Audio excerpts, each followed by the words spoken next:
2, 1. And it's live.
This is Leicester Till I Die TV. Watch and subscribe on YouTube and listen on your podcast platform. Hi, we're here again looking at this bag of shit that we're going to watch for 90 minutes. We're going to lose. Hi, Simon. He says, afternoon, chaps. Early kickoff, early disappointment. I'm not here for the watch along. I'm going to go out and see my family. And you know what? I'm fucking so happy. So fucking happy. Clibbo, big day, big result. Yeah, in a loss. With Ricardo at the back, are we ever going to win a game? I just don't know what to make of this. I really don't. You know, you get O'Neill going into Blackburn. He's only doing the job part-time. He gets them to win 2 fucking games. We get another stupid fucking arsehole coming in going, I'm going to play 4-2-3-1 because it's worked so fucking well for everybody else, hasn't it? Rowett, you fucking tosspot. Well, in good news, the way he has lined up today, we can shift into a 4-4-2 quite easily with the players out on the pitch. I'm not as negative as a lot of people coming into this. I knew we were going to see certain players today, Chris, because that's the squad we have. We could talk through it when we get to the team, see everyone's going along the bottom there, but we'll get into this. But I've got my thoughts and theories of why he's made certain decisions today, but there is a few surprises as well. Not enough surprises. I'm sorry. We've got youngsters in there that will show more. Winks is in there. Wanks, more like. That's how he fucking plays and his attitude. Why has he been picked? This is Andy King's influence. This is Andy King going, I'll tell your boss who the... and everybody's saying, oh, no, Rowett won't listen to him. Of course, he'll have a word in his ears. That's why Ricardo's... I'm surprised we've not got fucking Ayo up front. Yeah, well, Ayew dropping out is probably like the golden nugget that everyone's kind of been calling for a while, especially with his positioning at the front end of the pitch, which has been deeper than the attacking midfield. They're giving us no goal-scoring threat at all. So there is one positive there. Look, I think at full-time, fair enough, we can be as negative as we want on this one. The reality is we need to win today. There's not any games coming up in the next 5 or 6 I look at on paper and go, I think we've got a real good shout of winning it, unless we're in a bit of form. Stoke are out of form. We've got to get our 3 points today. Here is my thought.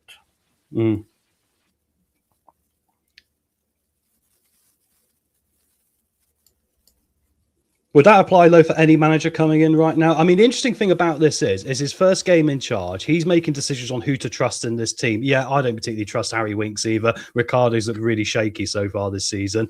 But depending on what he's managed to do in 3 or 4 sessions, whatever it is, maybe 1 or 2 to 3 or 4 sessions so far this week, Chris, we're going to know more then, as Paulo said, Steve said right there, look, you know. We'll know. I mean, there's ammunition in the gun ready to be fired here because obviously there's certain players we still wouldn't like to see. But I'm still hopeful that if we go through what we're expecting out of a Rowett team today, a deeper line, more tighter, that might suit Ricardo a bit more than him getting out of position as he has been. Christensen's a lot better defensively on the defensive side than Thomas is. So I can see what he's going for here, but it is going to be a case of all the players let him down, like they've let down other managers as well. I think he needed to come in and make a statement. I think he needed to come in and go, Winks, fuck off. Ricardo, you passed it. Yeah, could very well do. Chris, over to you on this one. Jason, thank you very much for that, mate. Thanks for putting that up, Tom. Appreciate it. I think he needed to come in and make those decisions, make his mark. You know, I couldn't trust Andy King to get up in the morning and dress himself. Well, No. He proved that when he took over from Marty Cifuentes and said, I'm going to do exactly what Marty Cifuentes did because it's going to work for me. That is just idiotic, stupid, brain dead. That's what Well, Andy King is. Well, with Rowett, he's played this season with Oxford United in 22 games, 6 different formations, Chris. They all derive from 4-2-3-1. That is very true, like a lot of teams in the Championship play. I'm very much a tactician, as you know. I've got my Football Manager show I'm doing tactical stuff on Sunday nights, which I'm enjoying. But I also see... You better get us promoted in that tomorrow, otherwise I'm sacking you. Yeah, well, I'll be sacked if I don't. It'll either be a promotion party or I will be sacked, but it's going to be a great show tomorrow night, 8 o'clock, everyone, to be there. I have the champagne ready. But but no, my point is that we've seen other clubs as well go in with new managers and stick to the same system. Ultimately, whatever system we play today, it's going to be about execution of the players, isn't it? I mean, I don't think 4-2-3-1 is actually the problem as long as you're executing it properly. The problem this year, we've not executed it at all. If he can bring that into this, then there is something there. And I do think, unlike Cifuentes, he can change it to a 4-4-2, to a 3-4-2-1. He can change it into these shapes we've seen him do with Oxford this season. So I think, look, let's not count our chickens too soon here. Let's see how it plays out. But the pressure is, of course, everything going on around us with Portsmouth, Blackburn winning. We've got to hit the ground running today because we could get ourselves cut adrift in a minute. Well, this is how shit we are looking at the moment. And remember, there could also be more points to come. So, very much true, yeah.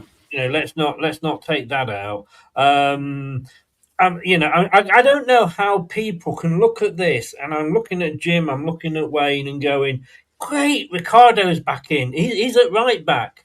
Oh, brilliant, Winks is back. These are fans that were saying how shit Winks was, what a shit stirrer he is, what a troublemaker he is, and now we're looking at a team with him in and going, "Woo! Isn't it fantastic?" Well, I don't get the fans sometimes. I really don't. I think we have to have short memories now because ultimately, what's bigger than any individual player, Chris, is the club survivor in the Championship. That is bigger than anything. You're saying, all right, we got Arabu in. Reba, yeah. Where the fuck is he? Why isn't he starting over Winks?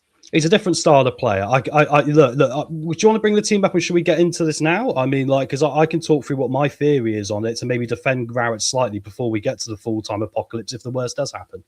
Yeah. Well, you know, everybody's coming in being positive. You must want him in. You must be really happy with this team. Look, that happened last night. Oh, 95th minute as well. Thank you very much, Preston.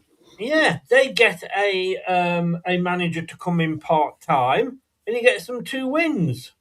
Yeah, well, I mean, he's a very good tactician, isn't he? I mean, that's the one thing I'll say for Rowett as well. He knows different systems. O'Neill knows different systems, and he's used to installing them in very short periods of time with international duties, not having, weeks and weeks and weeks to get a team up to speed. You've got to pick a system quickly, get it in quick and execute it quick. And he's done that with Blackburn. So in hindsight, when everyone was looking at it and going, this might have been a dodgy appointment, it might have been quite a clever one in that regard. I'd look at West Brom right now and go, they've made the worst appointment of anyone this season with Ramsey because they're on the verge like we are. Well, that's how bad we are. Leicester City, we're 2 points adrift. Blackburn Rovers, we're now 6 points. So that's 2 wins behind Blackburn Rovers. Are we going to get 2 more wins than Blackburn the rest of this season? I don't know. I don't think we are. Sorry, carry on, mate. Charlton on 39 and Norwich on 39, possibly looking safe. I think it's Portsmouth have got a game in hand on us, but they're already 4 points ahead of us, so it's a win plus more. Looking at that, I don't see how it can get any shitter apart from bringing on Ayew. Well, the interesting thing is, I mean, look at the fixture we've got coming up after this. This is where I can fall into the Chris category. I'm a little bit worried and quite negative about this. We've got Stoke today, right? Middlesbrough away next after that. We've got Norwich at home. We got Ipswich away, Bristol City at home and QPR at home. And all those teams have either had problems against this year or they're in the top 6 or they're in top 6 form right now, like Norwich, for example. So it is a very crucial game for us today. I do think there's team's going to go down with over 40 points this year. And it is quite normal in the Championship for one team to go down with over 40 points. So we need to really adjust our targets in our head a little bit here. Ben, what are you drinking? Can I have a pint, please? You got it. I just think, like, when you look at that, I mean, for fuck's sake, all right, Blackburn, Did they deserve it? Yes, I honestly think they did. I mean, I watched it. I don't think Preston had many shots, if any at all, in fact. So, fair play to them. Fair play. Rowett has got to come out and win now for me. Yeah, we need a new manager bounce today, 100%, You know. and he hasn't had much time to be in there. I mean, the club could, to be negative, the club could already be relegated because of how bad it's been run this season. It might be already be too late, Chris. We talk about these 3 weeks it's taken to get to this situation. Those were 3 games we could have got something from if we maybe made a change earlier. So that is going to be part of this, isn't it? It is. Even the Mercury have gone from the normal 4-3-3 to a 4-2-3-1. All right, let's talk through this. Clibbo's probably topped himself. I kind of said it was almost like a free hit for him, if you like, because he's only had 2.5 games. But if it's going to be a free hit, stick the youngsters in. Give a Luco a chance. Play Mongo in the position that he's meant to play, Andy King, when you stopped having a wank off over the fact that you've been manager for 4 games. So, this was the game to try things out on. And if it didn't work, possibly then go back to the so-called more experienced players. Give him credit, he's stuck with Bekovic in goal. And I think still Archie's got to look at it now and go, do you know what? Maybe I'm not first choice now. I was picked for the FA Cup game. I was dropped after the FA Cup. How to say you're no longer first choice without saying you're no longer first choice? Well, it's interesting because he said in an interview not that long ago, a few months ago, that he was never told when he signed his new deal at Leicester that he was the first choice goalkeeper. So I don't think he can really moan about it too much. Getting warmed up to go see the family there, Chris, love it. So yeah, I think with Begovic, look, I mean, it is that voice, isn't it? I mean, the main problems Jacob's had this year is when it comes to crosses into the box and asserting his authority and when to come and get a football, and he's been getting in the way of players, falling out with players. I think Begovic has got that loud sort of voice where he's going to come out and grab that ball. And in fairness to him as well, his shot stopping has been just as good as Jacobs recently, which is the thing I would have argued Jacobs should have been better than. So I think Begovic is a good base for us to start this team from today. Okay, looking at the back 4, look, the 2 centre backs we fucked, basically. We haven't got anybody that can go in. That said, and I believe Lascelles is injured. Yes, I know. This is a big thing, isn't it? He's out for about 2 or 3 weeks, Chris. He only lasted a game and a little sprinkle, didn't he, off the bench, and then he got that injury again. So I think his career might be in jeopardy, bless him. And yet we've signed him till the end of the season. Yeah, it was a punt. What does that say about this fucking shithole of a club? Well, you think we got 6 injuries at the moment, and 3 of them are players who we got on loan who are known to have injury problems. And, Jordan James had a massive injury as well. We've loved him, but we've obviously overpushed him because we've had to utilise him more, and he's got hurt. Ramsey obviously lasted the same as Lascelles, about 5 minutes before he went down. Similar injury history. And like with Lascelles as well, right? I mean, you can once again look at the transfer policy there and go, we were gambling on hopefully a better quality of player, but if they can't stay fit, should we have thought a different path? Hindsight's a wonderful thing. I honestly described this. This was my take on Leicester City Football Club doing a medical. Sorry, John, he's not passed the medical. Sign him up. Sign him up. If he's injured, we'll get him cheaper. Sign him up. It's interesting because we didn't go for Antonio, and Antonio's got a similar sort of thing to the Sellers, really. So it's interesting what they saw different in the two for me, Chris. Fuck knows with this arsehole of a shithousing club.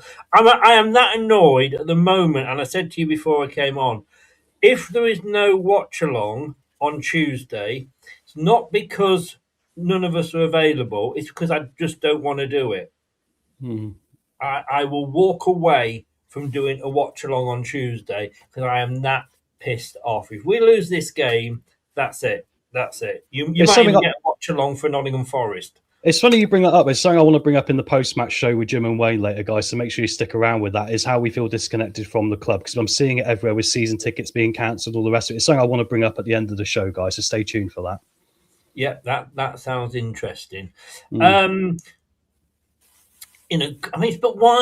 why are we signing players that we know have got an injury problem? You could argue that we wouldn't have got Ramsey if he hadn't been coming back from injury. We might not have got Lascelles and what have, but then we should be avoiding these sort of players. Is it about? I'd sooner have 2 fully fit players than 6 Crocs and Pastits and what have you that we sign, because that's what we've got. Well, this is where the club's got it wrong and John Rudkin's got it wrong, because if you look at the players we got on the contracts we've got players who have been paid way too much for what they bring to the team. And the money's gone, and it's gone into players that aren't going to deliver, Chris. So that is on the club, and unfortunately, we have to shop around that restriction. I'll still sooner have just a couple of fit players. I really would. Christensen, yeah, I think. Look, it's anyone but Thomas, isn't it, for that position? You know, I'd actually bring Solarchik on and play left back rather than have Thomas at the moment. But again, his confidence is shot. I don't see the point in putting a player out there that's going to get plastered by his own fans, to be honest with you. No. And his defensive side of his game has not been up to scratch, has it at all? No. I think Glibbo makes a very, very good point when he says he's more of a left winger than a left back. Me too. I've been saying it for weeks. Put him on the left wing if you want to play him. I think that's where he'd be his best, yeah. But I've got to come back to, I'm afraid, that, for God's sake. Would you say this and Winks are the ones that have wound you up the most? Would you say Ricardo and Winks, because of the history of them, are the ones that have really affected you the most looking at this lineup? Ricardo more than Winks, in fact, to be honest with you.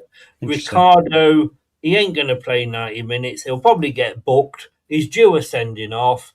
People are called players goats, the greatest of all time. He's a soat, the shittest of all time. He's past his sell-by date. It's like, let me tell you. You've heard of Bucks Fizz? Yep. It's a drink and a band. Yeah. Is it what? Sorry. It's a drink and a band, depending on what you fancy. I'm on about the band. The band. You've got the 2 ladies, and I've interviewed Cheryl Baker. I love her to bits. She's a lovely woman. But her and Jay Aston are in the 70s. So when they're up on stage, they are trying to do the dance, because every Bucks Fizz song had a dance, and we all remember Making Your Mind Up. There's no attempt to rip the skirts off or anything, because they'd probably fall over when they were being pulled. And I'm watching it, and I have to say, it's a little bit embarrassing, because you've got these 2 70-odd-year-olds that can't do what they used to do. You're there, and you can see it. All they're doing when they're doing, Making Your Mind Up, is just shuffling their feet from side to side. Ricardo Pereira is they're not called Bucks Fizz anymore. They're now called the Fizz because of legal things. Ricardo is the Fizz of Leicester City. But unfortunately, he's not even that, because he's gone flat. Yeah, okay, I see what you're saying. He offers nothing. He's going to be captain. He could not control getting a hard on, let alone control 4 people across the back. That's how awful he is. As captain, you don't hear him. He doesn't shout. He has absolutely no redeeming qualities as a football player at all. If he actually went into a tackle and broke his leg and it meant we couldn't play him for the rest of the season, I'd be cheering. Well, yeah. Okay, yeah. So, let me play devil's advocate to you here, right? Gary Rowett and the systems he plays with 4 at the back, right? He doesn't like these fullbacks to get out of position. He likes it to be a real strong defensive 4. My only argument I could see for him picking Ricardo today is that he thinks he's not going to put Ricardo in a position where he's going to be getting himself out of position. He's going to have the discipline to stick back in that role. It'll be a deeper line, and then we'll try and break using other players, but he will be back as part of that 4. So that's the only reason I can see why he's picked Ricky today. I do believe if he has a bad game, then we'll probably be looking at Hamza going back in there when he's back fit again. I think that would suit probably what Rowett wants to do. But it suits suits Rowett's football, Chris. Rowett's football is going to be defensive minded, a block at 4 at the back.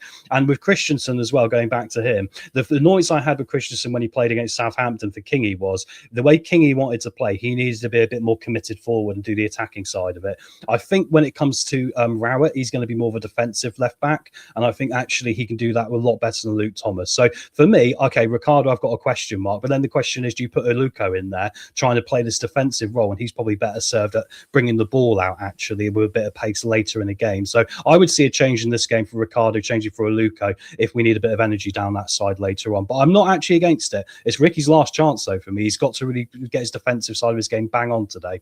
In fairness to Rowett, and I spoke to a Stoke fan yesterday, and then I was doing a Stoke show straight after the preview. And in fact, they don't like him. They don't like Rowett. They said take a book along when you go to watch his teams play. Yeah. But what he'll bring is that defensive side. Look, we've now got a manager who's a defender. I mean, we used to have a manager that was a striker. Where the fuck did that get us? Mr. RVN. And we've got an assistant manager who is a defender. So hopefully he can do he can do that. I just think that Ricardo,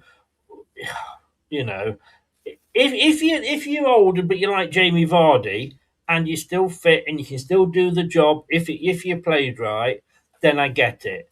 But he's not. He's not. I just do not see the point. I mean, when I saw this team, this is what I thought.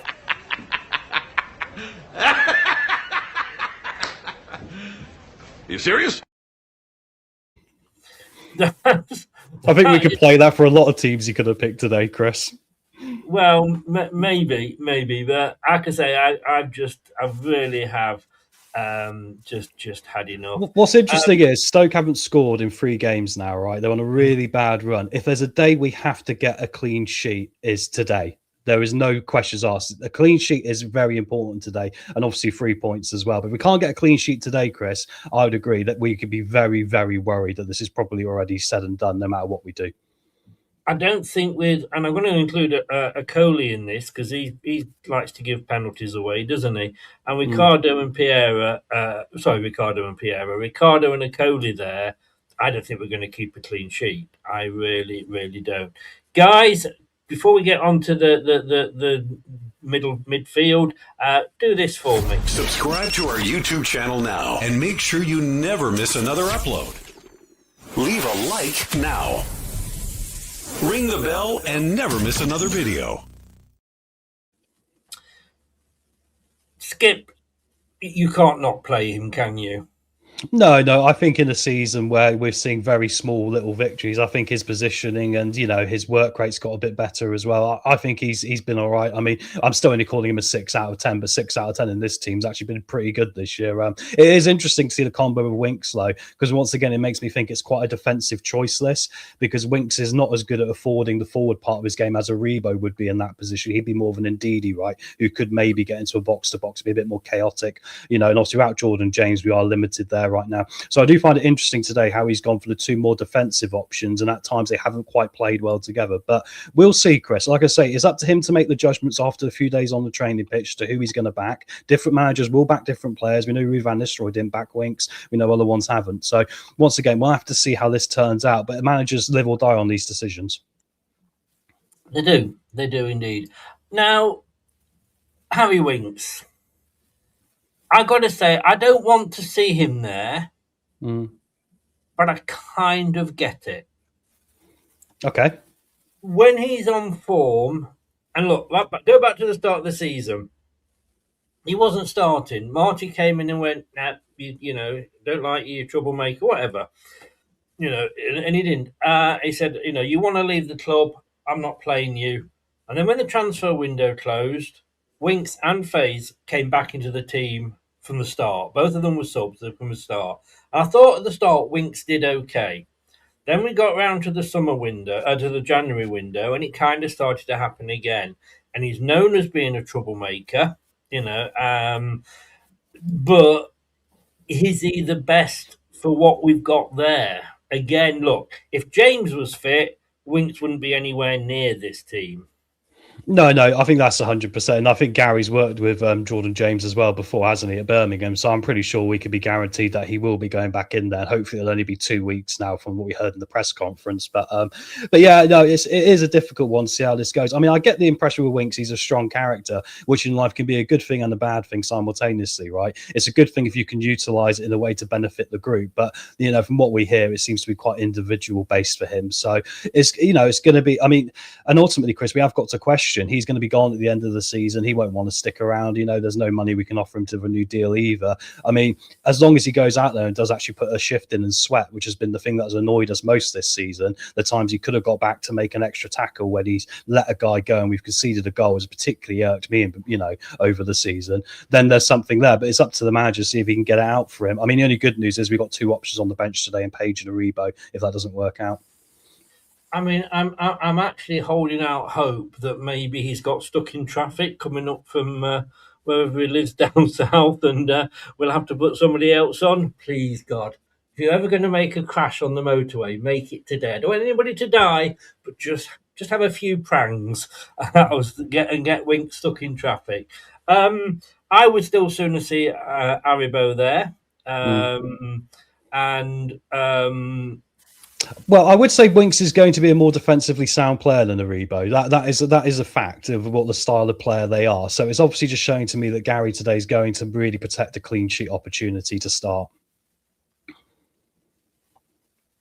Okay. Doesn't mean I like him. Doesn't mean I want him in the team. But we're playing with what we got. No. So if we keep a clean sheet and it ends up 0-0, will that be a plus?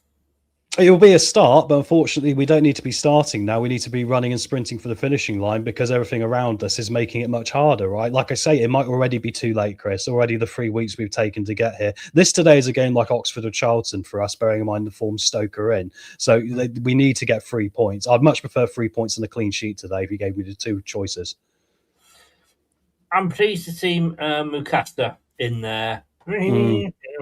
But he, to me, at the moment is our best loan signing that we've got fit.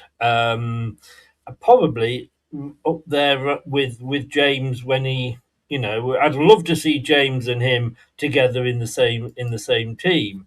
Are you pleased he's in there? Oh, yeah, absolutely, because he's been the new injection of energy into that role, and he's definitely already, after a few minutes, looking a step up on Bobby Decordova-Reid, who I've described politely as a ninja at times this season, because he seems to disappear for half a game and then pop up with a goal if we're on the fortunate end of that level of performance, right? But no, Mikasa, for me, has really put some good energy there into that position, and so hopefully today we'll see him. And look, Man City have played him in their first team before. They like him that much. He's obviously got an extra level of quality we desperately need. But he's only 18. He can't play in this sort of situation. He's not old enough. Got to be a balance, mate. Got to be a balance. I think in that position, you can have a bit more free reign to go for a younger player who's got the legs and, and that little bit of excitement. I think when it comes to full-back positions where we've been shaky all season, a bit more difficult to navigate that one. Honestly, have you ever thought about being a politician? I've been offered it actually, and I said no. I've got too many scandals in my past. Yeah, well, that's the problem. Mind you, it hasn't stopped anybody else, has it? No. Mine were drinking, though, not sex stuff. I wasn't insinuating anything, mate. I wasn't at all. 2 wingers, Monga and Mavididi. Yeah, interesting this, isn't it? Because Fatawu, I mean, there's little noises he might be injured, but there wasn't really a lot said about it going into this game. For him not to be involved is interesting.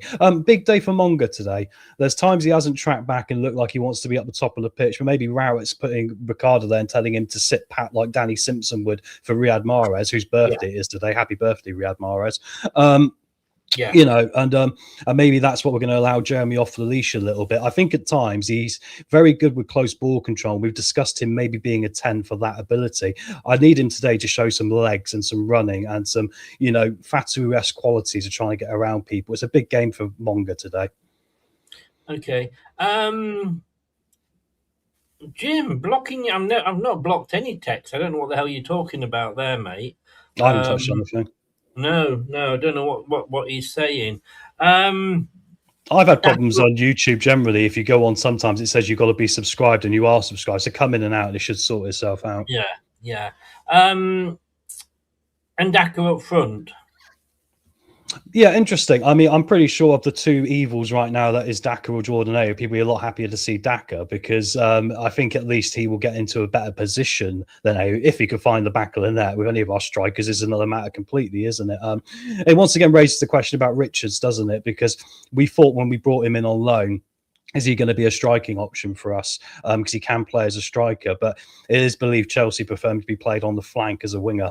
Which kind of makes you think, well, should we have gone for a striker rather than that? But when we get to the bench later, you could argue we are quite light when it comes to forward positions in particular. And look, if he does change it, and I've got to say, Reece went for a very interesting formation. Clibo, in fact, went for 2-3-1, but he didn't have Ricardo in there. He had a Luca. He also had Aribu and not Winks. With Reece, he went 4-4-1-1, which obviously is as good as a 4-4-2, if you like. And he had Monga just behind Daka. And I think that would bring out the best of both of them. I really think Monga is so wasted on the wing. Yeah, I think we can change into that maybe if the game, doesn't go the way we'd like it to as well. But it's a time where we're trying to find out. We've had this season with Louis Page, haven't we, Chris, as well? I've said when he was playing as an attacking mid-centre in the 10 role, I think he's actually should be playing what he does for the England under, whatever it is, under 18s, I believe, where he plays more as the deep-lying player as part of either a 6 or maybe, goes into the box-to-box role. So, it is about where we place these players, isn't it, a little bit? But, interesting to see how it turns out. I mean, like I say, we're slim pickings, isn't it? So I'm not going to get too angry until full time when we've messed this one up. But it's a bit worrying with what we've got, isn't it? Yeah, Scott. Well, let's just have a look. There's a couple of comments there. Kevin's just said, looked pretty much as we were. But Scott said earlier, about the youngsters on the bench. And there is a fair few youngsters on the bench now. You probably can't see that there because it is very small. So let me just talk you through the bench. We've got a Luca. Well, we've got Stolarczyk, obviously. First of all, he is the goalkeeper. You've got a Luco, Gray, and Luke Thomas as your three defensive options. You got Aribu, Page, Richards, and Silko Thomas. There's not another striker on there. No Ayew at all. Interesting one, that, isn't it? Yeah. Now, fair enough. I don't know what he's seen in 2.5 days. I've got to say, I'm going to give Rowett credit for that, but we haven't really got a striker then on the bench, have we? I suppose it's going to fall down to Silko Thomas, is it? Yeah, that's it, isn't it? It's either going to be Silko or we're going to try and put Richards in there and hope Chelsea don't go too bananas about it. But I think you're right. That's the two options. It brings back to my point of I think we should be looking at Hutchinson from the under-18s, especially when Wayne's gone and seen him in the under-21s and he goes and watches the under-21s and said, the guy looks like he can step up a level already for what he's been doing this year. So it is a bit concerning that because honestly, the only way we're going to get out of this mess is by finding a way to score goals. And I mean, for what Fatawu lacks this year in particular, seeing him not involved today does take away your ability to luck yourself a goal from somewhere like we did against Ipswich, where you could argue we only beat Ipswich because he scored some worldies. Yes, yeah.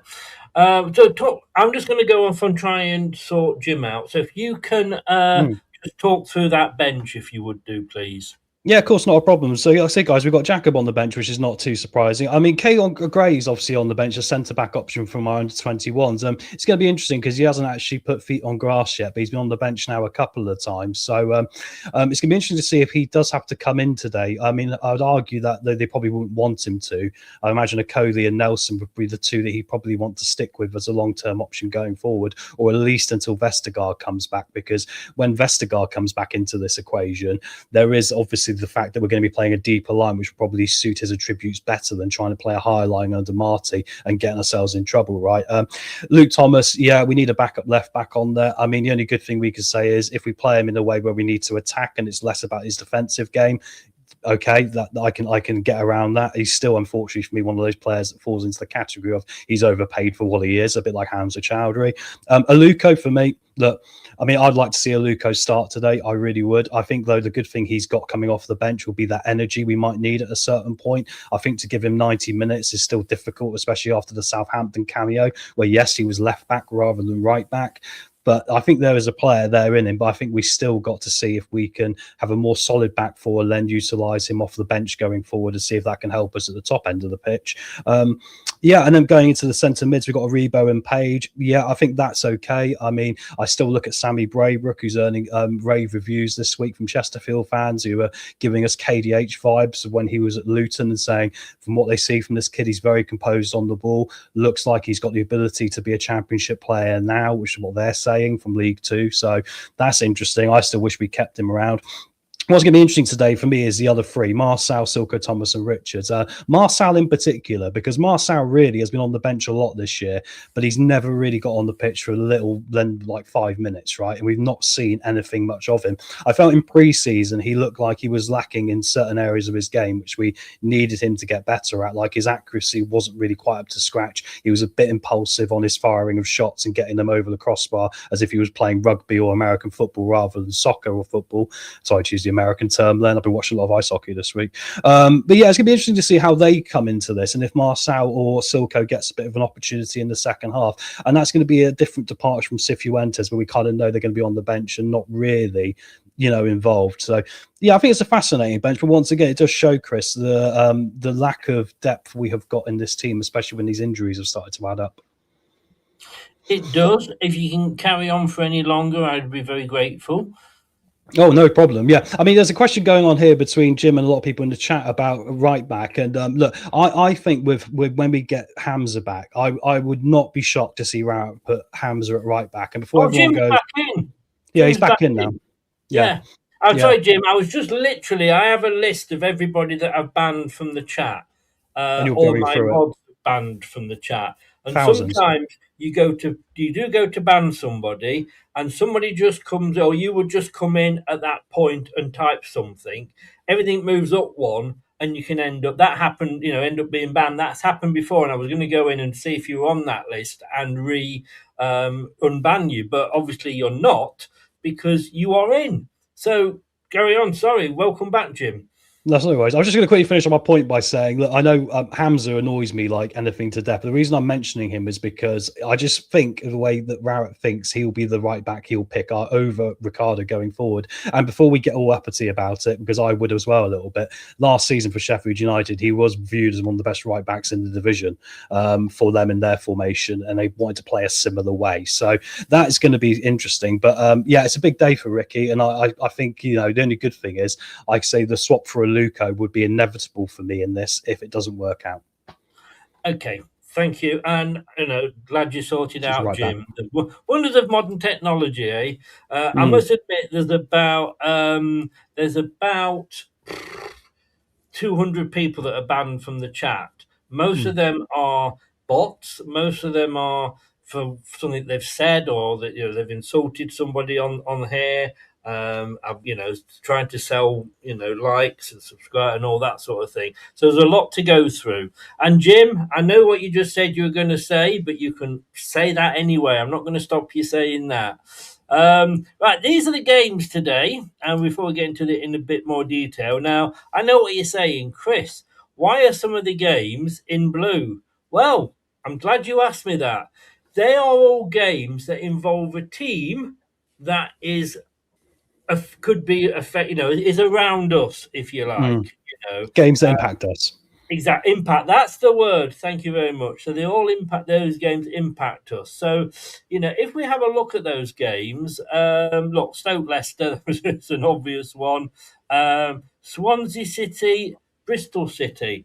Swansea City aren't out of it yet, are they? No, I mean, I don't think anyone's particularly out of it yet. And like I said, I think there will be someone that will go down with over 40 points this year, maybe even 45 points. And it has happened recently in the Championship. Yeah, it's a big game for Swansea. The only downside for us is Swansea's home form is what's got them out of the worst of the mess so far this season, hasn't it? They're not very good away from home. The only thing for me with Swansea, I mean, they are in six. I think Sheffield United, who are above them, and Stoke, who are above them, are both safe, and 42 and 43. And I know Swansea have actually got 42, but they are the proverbial bride's knickers. They are up and down. So if they suddenly go on a bad run, they're dragged way back into it. West Brom, Coventry. Look, you know that West Brom are going to win this because Coventry wouldn't do us any favours if it meant them losing the title. But West Brom, they are our nearest. I mean, should West Brom not get anything today and we somehow manage to actually win, we would be out of the bottom three.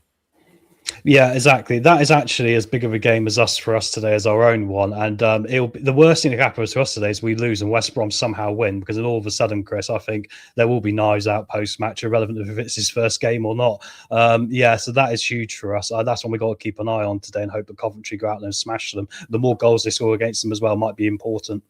Yeah.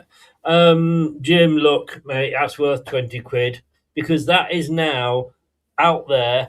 You can't take it back. It's said, people have seen it. I've got witnesses. I've put it up so that it goes out live. But Jim, I've got to say, you are such a good judge of character. Let's move on, shall we?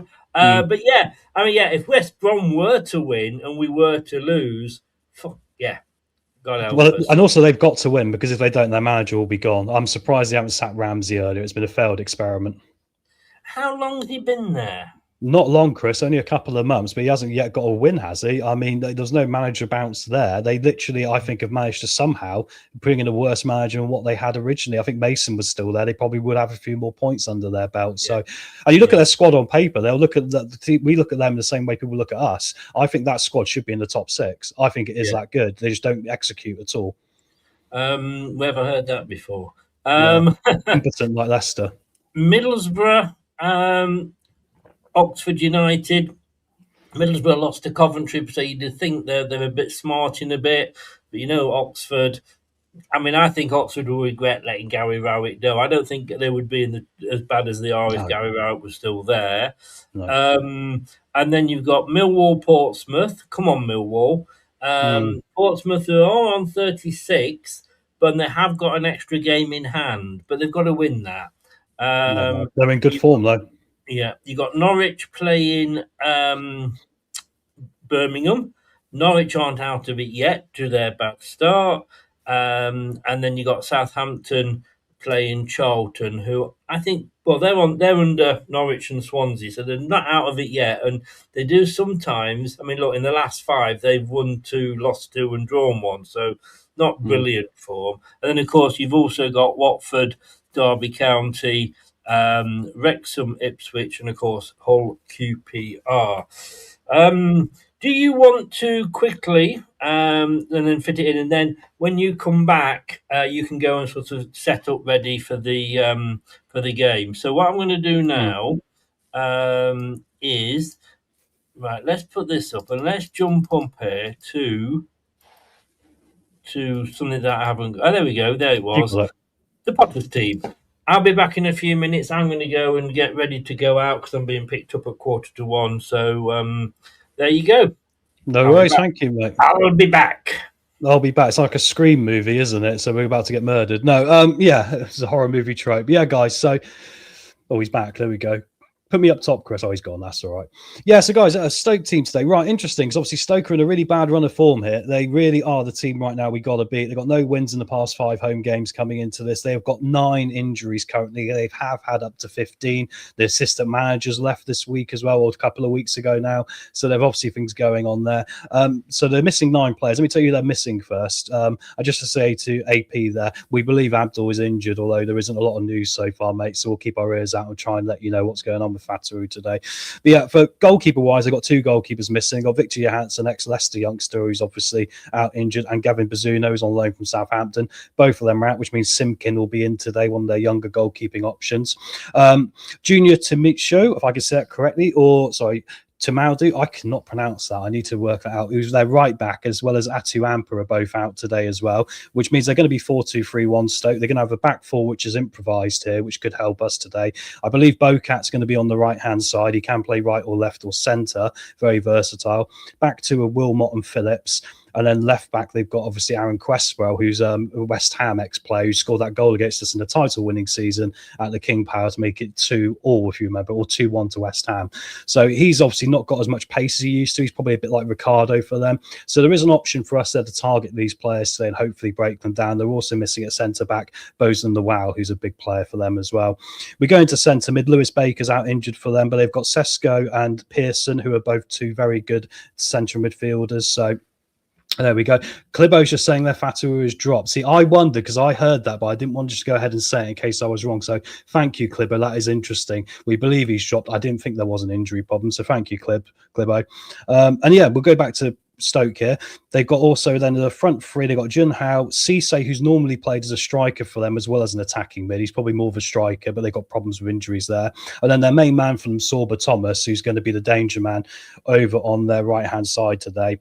And up top, they got Smith. They've got major problems when it comes to striking injuries here, Stoke. They've got Robert Bosnich out. They've got Sam Gallagher out. And Divin Moamba, who has been obviously their main talisman this season, leading the line from getting them a lot of goals alongside Sorba Thomas, broke his leg, which really put a spanner in the works for them. So them going up there with Smith today, who was at Go Ahead Eagles, played Europa League football this year, but so far hasn't quite adjusted to getting into Championship football. So that also could be an advantage for us today. Yeah, so Stoke have got major problems on their bench. They got Fielding, the experienced goalkeeper, Gibson, who's a decent centre-back, alongside Talarov, who played for Plymouth last year at centre-back, youngster Ofabago, who's a wing-back, and Zonzi, who of course famously played for Sevilla against us and missed the penalty in the Champions League. He's on the bench today, but he's also a very good holding midfielder option, if not slightly older now. Youngster Kelly. They got Raksaki, who's on loan, I believe, from Palace, isn't it? Who's moved around a bit this year. And they have got Manhoff, who also has got a little bit of vibrancy about him, but probably lacks a bit of a killer edge as a winger as well. And then up top, they could have Ozai come off the bench, who I believe was on loan at Port Vale earlier in this season, but I can't quite remember which team it was. So, yeah, so they're on limited numbers today, Stoke guys. So you would argue going into this, we need to get 3 points. I know it's a lot to put on Gary Rowett for one game, but we've got to go out there and win this game with the games we've got coming up, and especially the form they're in. Unfortunately for us, the trend this season has been Leicester has been the team that has been the gift to oppositions who need to get a result. Stoke obviously have started this season up in the heights of second place, now dropped down to 14th. I did argue on the Championship Review show in September, because we do a Championship Review show now and again on the channel, that I felt that Stoke weren't going to have the legs if they got injuries to make the playoffs. And it does look like it's come to fruition, sadly, for them. So, yeah, I think it's there for the taking for us today, guys. I really do. Yeah, so we're going to have to see how that goes. Let's see what else you're saying in the chat here, guys. West Brom, they won't win, they're in turmoil. I think that's good for us, but you know, when you feel the world's against you a little bit, I do wonder about that. And yeah, let's get some predictions in here as well, guys. Oh, Chris is back. There you go, Chris. Hello there. Do you want to nip off and do your bits? Yeah, if you just give me 5 minutes here, mate. Do you want to do the predictions? What everyone wants to go for as a result? I'll go for 2-1 Leicester today. You're going to go for 2-1 to Leicester. Well, I haven't gone flat in the predictions league, but I'm going to go for a Leicester win, 2-1. What did you go for in the prediction league? I went for 1-1. 1-0. I actually went for 3-2 a couple of weeks earlier in the week, but having spoken to the Stoke fans, I'm actually, despite everything I've said, I am going 1-0 to Leicester. Oh, well, there you go. So you are more confident than you thought. Right, guys, I'll see you back in about 3 minutes here. Thanks a lot. There you go. Tom's gone. Bye-bye, Tom. Now we can talk about him. What do you think, that beard? No, I'm joking, of course. And I'm going to say thanks to everybody for what they're going to be doing today. Like I say, I haven't seen my granddaughter since I got back from Lanzarote. And at the end of the day, as much as I love Leicester City, of course, despite moaning, and probably the fact that that's why we moan so much, because we love them. But I I haven't seen my granddaughter, and I want to see my granddaughter. 10 months now. Where's that gone? Right, so I'm going 1-0. Mad Jason's gone for Desmond, as has Paul. Scott, again, what are you drinking? But I'll take it if it happens. Leicester 3, Stoke 0. And Jeff is going for a Leicester win with a clean sheet, 2-0. Look, if it's 0-0, I won't be disappointed because we should be getting the win. We could do the double over Stoke today. Remember last time we played them? There you go, 2-1. We actually beat them. Daka scored. And just on fresh air. You're high on life, Scott, aren't you? You're high on life, mate. We'll have to get you back on the show sometime, mate. And Paul's gone 2-1 to Leicester, as indeed last time. Yeah, Daka got one of his, his one. Well, he's got 2 this year, hasn't he? Bloody hell, his nose will be bleeding. But yeah, that is, what happened earlier. Could we actually do the double? And when we beat them last time, we were actually 3rd. And somebody said to me, we actually didn't have a bad start. But do you remember right at the start, we drew, I think it was about 4 games or 5 games in, we drew 4 on the trot. And everybody was going mad. Oh, we'd love that now, wouldn't we? Yeah, thank you, Jeff. They do indeed. I've got kind of family first, holiday second, football stroke radio equal third. And talking to the radio, if you've got nothing to do in the mornings, Saturday and Sunday mornings, 7 till 10 a.m., just go on to dorsetrivieraradio.co.uk, dorsetrivieraradio.co.uk. Listen to me talking shit, a bit like I'm doing on here. So yes, we could very well do the double over Stoke. That would be interesting. Okay, here's the team stats. It's a bit different. I'm to be honest with you, it takes so long to do those that I do, where I'm picking out XGs and how many clean sheets and what have you. So I've gone for this one instead, which is courtesy of Squawker. So we thank them for this. But it is comparing Stoke against Leicester. And I've gone for what I think are some of the most important comparisons stats-wise. Because let's be honest with you, when you look at how many stats there are, it literally is about 100 you can choose from. So we're going to start with the defence. We've actually we've actually blocked more shots than they have. 255 to 248. Their shot accuracy is better. Where it's green, it's the better of the two. 49.19. Our shot accuracy is 45.1. Welcome back, Tom. Shots on target, pretty much the same, 121, 115. We've created more chances. We've completed more passes, but most of those would probably have been between Faze and Vestergaard earlier in the season. And as you can see, Tom smiling, so I know he's agreeing with me there.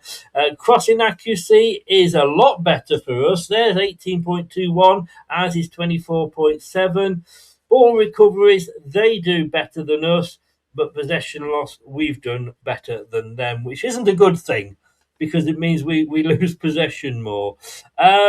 Just saying, Tom, we did that earlier in the season. We did. We've actually got a pretty good record. I've got some stats to you about this, Chris. We beat them earlier in the season. We actually haven't lost to Stoke now. We're unbeaten in the last 6 games against them. Sorry, last time we lost to them in the Championship was under Rob Kelly 20 years ago in 2007. Don't say that. You've now just cursed it. And also the last time Leicester lost 6 games in the Championship, this will be number 5, was 20 years ago as well, just not to worry you even further. So we can actually be record breakers for the bad reason, again, if we don't go out there today and get a good one. Stoke have only got 4 wins in the past 18, Chris. It's Leicester stats, isn't it? We say, what a Leicester. We are the gift that just keeps on giving. We have been against Oxford and Charlton, which are 2 games now you look back and go, man, we need to get something from those games, didn't we? But once again, it just puts the pressure on for this game. Have you got, by the way, the clocks? Yes, I do. I can upload them now. Yeah. And what I will add on to you here, sir, I'll leave all those pages up that we've just been looking at, but I will also put on stoppage time. Oh, thank you very much. Yeah, then I can use those as well. Yeah, Perfect. Really it's appreciate one that. of, if you go in, because I think you'll have access to it, as you go in where all the slides and everything is, if you go into settings, Mm. it comes up, no, not into settings. When it comes into the plus in one of the boxes, click on it and it will say, show you all the ones that I've saved. So that's there for you as well. Guys, I'm going to say have a good game. I am annoyed at Ricardo, but it's kind of wiped out by the fact that I'm going to see my granddaughter. Yeah, I don't think I'll be back for the post-match rant, but if we lose, it's probably good. Okay. Good luck to Jim. Good luck to Wayne as well, and Tom. Good luck to you. I'll let you do the screen layout. Yeah. I think I've got to stay in because if I don't stay in, you might lose some of the things. So I'm just going to leave myself in, but obviously Yeah. I won't be here.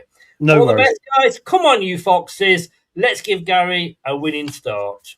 Let's do it. Thanks very much, Chris. Cheers, mate. Here we go, guys. Yeah, the players are just walking out on the pitch now, so I'll just get everything set up. Once again, no spoilers if we can for the actual game itself. I'll just say to the mods today as well, and I said this last time I did this, I don't mind you mentioning other scores going on. The reason why is because I'm not going to have enough screens to keep an eye on West Brom, for example. Thanks, Chris.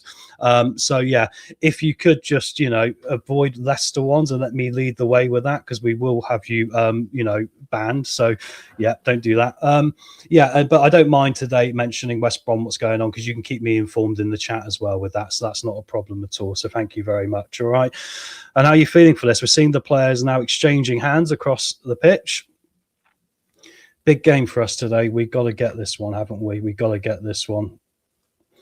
As I'm just getting everything else set up here. I think it's going to be a tight game because if you look at the way we're going to set up now, and this is something we've got to get our heads around a little bit as well, because we're not going to be a team now that's going to be going out there and trying to dominate teams, and score loads of goals. It's going to be based around a real strong defensive line. It's probably going to be deeper, which means it's going to create less opportunities. We've got to hope that, because Gary has talked about himself, he thinks he's probably got the best quality to work with in this team he's had so far, which I'm debating, to be honest, a little bit, that we can take our opportunities when they come our way. I think that's going to be a big part of what we're going to try and do under Gary Rowett. And I do believe, actually, from all the managers we could have got, I think actually he's the one that is either going to get a tune out of us for all the problems we face with the defensive side of the game. And if it doesn't work, then I think we are kind of on the scrap heap, unfortunately, and it will be because of bigger problems than just Gary Rowett, like we've been talking about all season. Just seeing Mikasa, Christensen and Winks have a little chat here. They all look like they're up for this. Skip's there as well.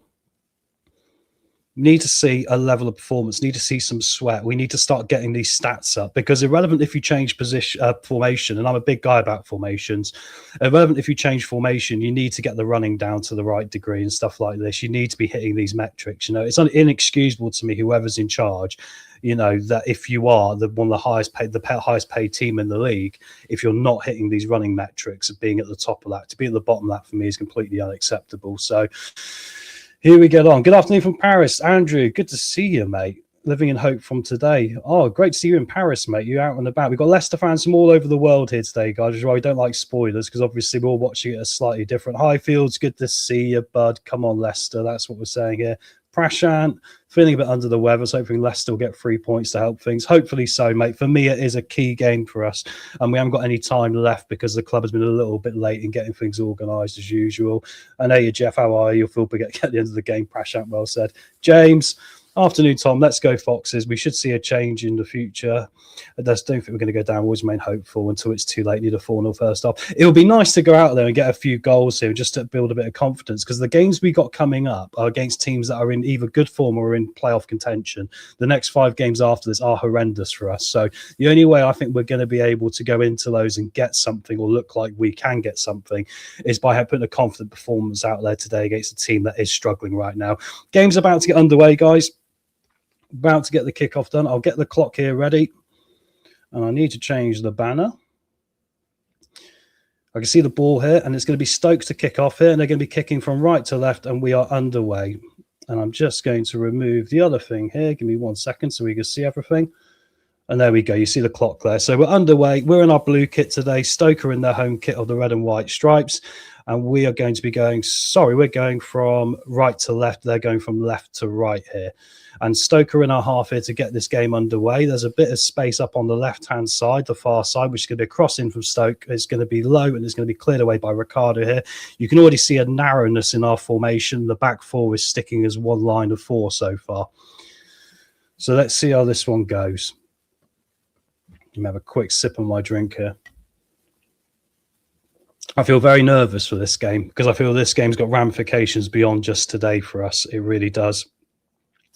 Anyway, long throw from Stoke. They're going to throw it back towards halfway now and play it amongst the back two here. They've got two centre-backs and everyone else seems to be pushing up as another three in front of them. So that's interesting here.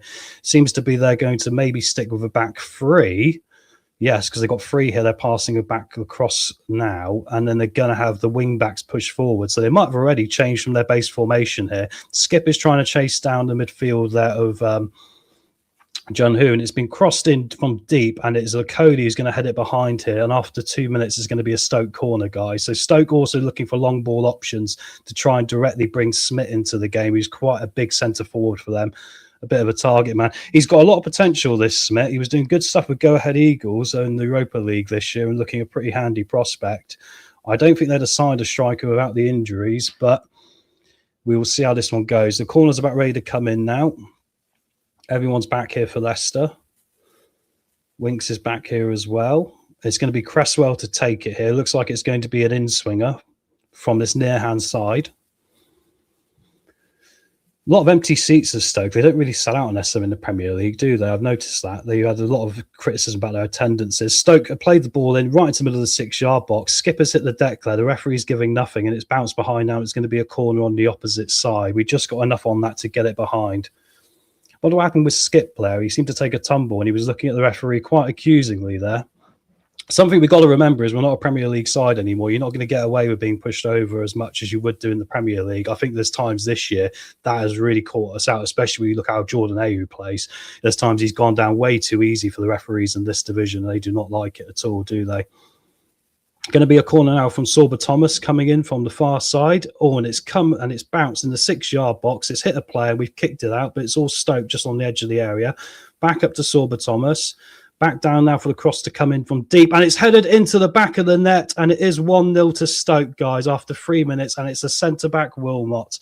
Oh, my word. And there was so many players back there, but the deep ball in and everyone was stood on their heels. And unfortunately, it has happened already. That is not what we need. We could not survive the early action from the corners. It is Stoke City 1, Leicester 0, and it is their captain Wilmot, the centre-back, who's got on the end of it. Oh, my word, are we in trouble. Unbelievable. Yeah. Terrible, guys. Once again, I'm going to see the replay now. Sorba Thomas's corner is actually quite low. It doesn't get, it just basically gets on the edge of the 6-yard box. 3 Leicester players sort of get it out, but they only get it out to the top edge of the penalty area. Then the ball comes in. It looks like there could be an offside here, but without VAR, it's not going to be given. And the ball came in. He had his shoulder just past the man. In the Premier League, that'd be given for offside, and he's got his head on it and put it into the ground, and it's bounced into the top of the net past Bekovic, and it is 1-0 here to Stoke, and that is the worst possible start. There is some question here if that would be offside in the Premier League, but obviously with no VAR, it's been given. And unfortunately, he managed to pull away from Ben Nelson there, who was trying to get back, but he was caught on his heels, and Nelson reached across with his head, but unfortunately, it had already gone past him. There goes the pizza for the clean sheet. Yeah, and well said, guys. What a mess. Not again. Yeah. Nothing has changed. The opposition know we're fragile. How much of this is a mental battle for us this year? And we need, I said this is why I was talking about Pearson coming back, because we needed someone who had some mental strength in him to try and get something out of this group. I think Rowett is the closest we could get to that, but it's the worst possible start to the guys. It is Stoke 1, Leicester City 0. Oh dear, and here comes Stoke again now. They're kicking long balls forward every time and trying to win the second balls, and we've got no basically challenge to that at all as it comes down this near-hand side again with Yun Hao here, and he's played it in towards the middle. and it's Mukasa who's managed to come back, but he's lost the ball again. Stoke are just battling for it more here as we go back into our penalty area, and it's going to be a Coley to hoof it out towards halfway. Daka lays it off now to Mavididi, but we're so deep here, guys, as you can imagine. Mavididi's now back trying to get the ball under control, and he's got 3 Stoke players utterly swarming him. There is one team up for this at home, and to try and do this. Coventry are 1-0 up. Thank you, Keith. Like I said, guys, let me know. I had no problems today with you saying about other scores because I haven't got enough screens to keep an eye on it. So the only good news is, as bad as we are, West Brom could be just as bad. So that is good news. Well done, Coventry. Well said, Scott. This is a great one. Not a lot of fans, but they're loud. Well said, Mad Jason. And thank you once again, mate, for becoming a member today. Now we'll see with any metal. If we get a quick fire equaliser, we might have to get something out from it. I worry. Yeah, I totally agree. Cam Rowett coaches and covering corners. It's a very good point, Jim. We have not been very good at this. We're going to have a look at this again here. Was he offside? There definitely was an offside, but it wasn't for the player who had touched the ball into the back of the net, which makes it complicated. To be fair to Wilmot, he was onside. It was actually one of the other forwards who was offside there. Going to be a chance now from Stoke again from the throwing. They're trying to get in the penalty area. They've got past Mavididi. And it was at the back post. And he should have got his head on it. He went for the foot. And unfortunately for Stoke, they've kicked it over their own head there. If he got his head on it, he had a free gap to get this goal and make it 2-0 to Stoke. Looked offside to me, Clibbo. Yeah, it could have been, mate. His shoulder was off. I mean, the Premier League, they might give it. But I don't know if it was actually the man who contacted the ball. It didn't look like it for me. There was a guy who was offside, but he was actually further down past the 6-yard box. So, difficult one. Going to be a throw into Leicester here anyway. Oh, no, the referee's changed his mind. He's given the throw into Stoke. We can't even get that. So, a terrible start here. 6 minutes, 7 minutes on the clock. And Stoke just look a bit more up for this energetically. That is the problem. New gaffer, some swamp creatures. Yeah, well said. It is a terrible mess for it in, isn't it? I mean, just utterly terrible. Just writing my notes here. I've got to remember to write notes as well. Multitasking for me is not my strong point. Going to be a long throw from Sorba Thomas here on the near-hand side, halfway into our half. Actually, no, it's right down towards the edge of the penalty area. He goes short. Stoke have got 3 players back, like I say. Everyone else is forward. Sorba Thomas has crossed over to the right-hand side. Cross again here. And Stoke looking incredibly dangerous from these crosses into the box. And it was Wilmot, the centre-back, once again up there in the forward position, trying to get on the end of a cross. And he heads it over the top of the crossbar. The pressure they're applying on us here, especially when it comes to balls into the box, is looking like we're cracking already. And you've got to give Mark Robbins credit. I think like any championship manager worth their salt at the moment is going to be looking at Leicester and going, they are very weak mentally. If you get balls in at them, they're not very good at winning second balls. They get stuck on their heels, and that's exactly what has happened so far. Well said, Mad Jason. The pressure they keep doing, I can see us 3-0 down. We need to show a bit of quality here quick, as Leicester now have got a quick 1-2 into their box, Mukasa now is outside the penalty area, lays it off to Christensen, who's pushed up. Crossing now from Leicester, gets a flick on from the Stoke player and goes all the way out on the opposite side here for a throwing to the Foxes. So we are at least in their half now, guys. It's taken nearly 9 minutes, and it's going to be on the far-hand side, an opportunity for a throw into the box. Rowett's out here with his arms crossed.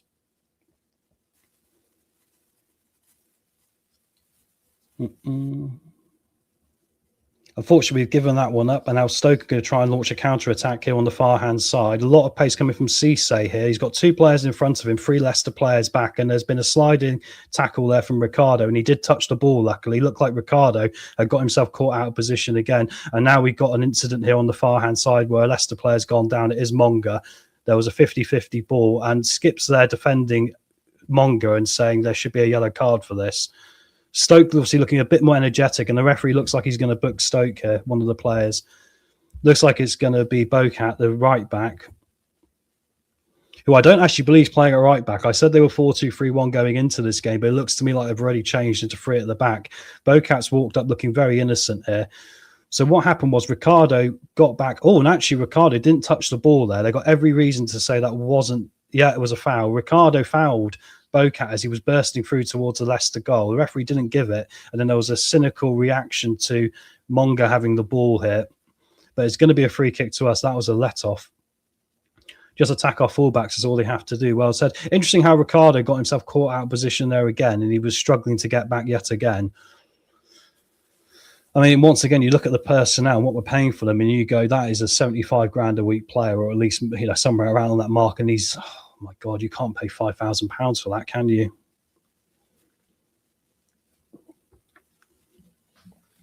Going to be a throwing here to Leicester now, halfway into their half.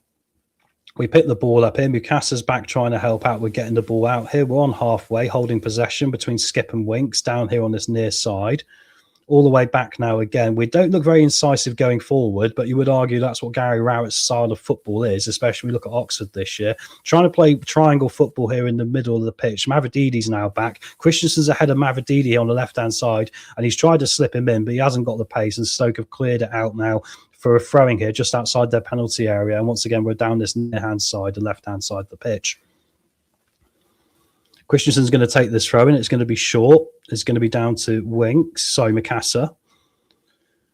And now Mavrididi's going to play it all the way back to Nelson. We seem like we don't want to give the ball up here. We want to get a bit of possession under us. So Cody's going to ping it out long here down the right-hand side. And unfortunately, it's way overhit. And once again, for a Cody, the pass quality wasn't there. And it's gone out for a Stoke throwing now on the far-hand side as well. Once again, our attacking play so far looks a little bit disconnected. You can see the triangle passes they're trying to make quick fire, but unfortunately, we don't seem to have the movement alongside that in order to be able to really do a lot with it. Although it's interesting to see Christensen overlapping Mavrididi so far. Ball back in play. It's going to be around the halfway line. Winks has now done a complete 360 there and passed it off back to the defence again. Christensen is coming to inside here. We're quite narrow. Stoke look like they're trying to push up and play an offside trap here as they're halfway up their own half, but it's going to fall loose and go all the way back to the on goalkeeper Simkin. And now Stoke can hold on to the ball in the back three. Stoke have nothing to worry about now. They're 1-0 up. I don't think they're after that little flurry where it gave us a little semi-chance from the cross that they're going to want to commit too much. Comes up again here now to the far-hand side. Mongahead's trying to shield it back into the centre of the pitch, and Stoke are going to have to get all the way back to the centre-back again now. So fascinating way it's lined up so far. I just can't believe the amount of money we're playing for these players, and you look at the quality they can deliver. Honestly, there was times in the Premier League last year you looked at them and went, this is not a good group of players, is it? There's not quality in it at all. They've got some very good agents, still got the deals they've got so far, and obviously we've got a dodgy director of football, which helps that out. Stoke here have managed to win the ball off us. We're claiming a free kick. The referee says nothing giving. It's going to be fed out here to the far-hand side for Stoke, who've got a lot of space. We've managed to shift ourselves back across to that side of the pitch. We're just standing pat now, standing back and just saying, come and play through us as they pass it back over halfway to their back three here. Interesting how they've changed formation incredibly quickly in this, Stoke. It's almost like they've set up to kind of catch us out because their back three is really looking like it's Phillips, Wilmot and Bocat. Cresswell is actually pushing up into a more of a wing back position along with two defensive midfielders in Pearson and Sacco. Back with Leicester now. Nelson back to the goalkeeper. Stoke now pressing us, and unfortunately that shows you how bad it is, guys. Cody was past the ball and it's touched his foot and gone out of play here for a throwing on the far hand side just outside our own penalty area. Even the passing out from the back that we like to try and do, we got no ability to do it again. And I think Stoke are going to go for a long throw here into the box. Around, imagine how pathetic the squad are mentally.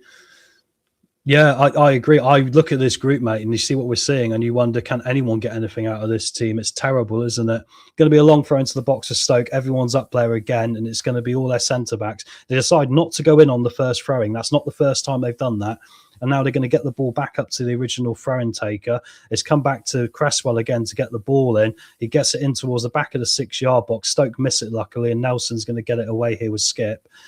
They're trying to get this second ball one off us outside the penalty area. And Stoke are doing a very good job, once again, like Blackburn and teams like that. As soon as they lose the ball, there's energy to get back behind and to stop Leicester having opportunities to break down the flank. Long ball forward from Leicester now. Unfortunately, Daka's not going to get on the end of it, and it's going to trickle all the way in to the Stoke penalty area.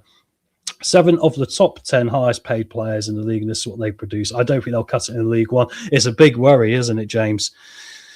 Honestly, because it's that combination of, I think some of these players think they're better than what they are, and I think some of them have got a pretty poor attitude generally alongside that as well, and we just haven't got a good mix. When you're trying to make a cocktail, you don't go putting like vodka, whiskey, gin, and then like a tiny bit of water in it. It doesn't make sense, does it? It seems like we've got a bit of a team like that, really.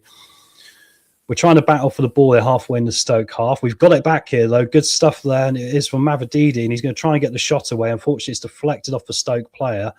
There was an offside potentially there as well if Daka had got on the end of it. And unfortunately, it hasn't happened. Mavididi's brought a bit of energy so far, but once again, is it that lack of quality? Should we just stop passing out from the back? Totally agree. Stoke aren't today, mate. They're not at all, because what Stoke are doing is they're aiming for the long ball option instead, knowing if you put the ball into the danger zone against us, we're likely to crap our pants and give it up straight away. Yeah, very disappointing. 15 minutes gone, still Stoke 1, Leicester 0. Long ball forward again from Stoke. And this is what Cresswell brings for them, because while he hasn't got the pace anymore, Cresswell's left foot is incredibly dangerous, isn't it? We've seen how good he was in the Premier League with it a few moons ago now, but they're utilising him to get those crosses in, which is interesting. They always lay it back to the left back. They cross from a deeper position, and we're struggling to deal with that ball into the box. We're trying to play out from the back again here now. And it's going to be Winks trying to find Skip, who's advancing forward here. Unfortunately, Stoke have won the ball back and we can't get it again. And it's back with Stoke in their possession amongst their back two and the goalkeeper. We look like we cannot find a way to put a good attacking movement together. So many of our players to pass to, I can just say I've not seen Monga all game. Yeah, the one time he passed him, he's been fouled, really.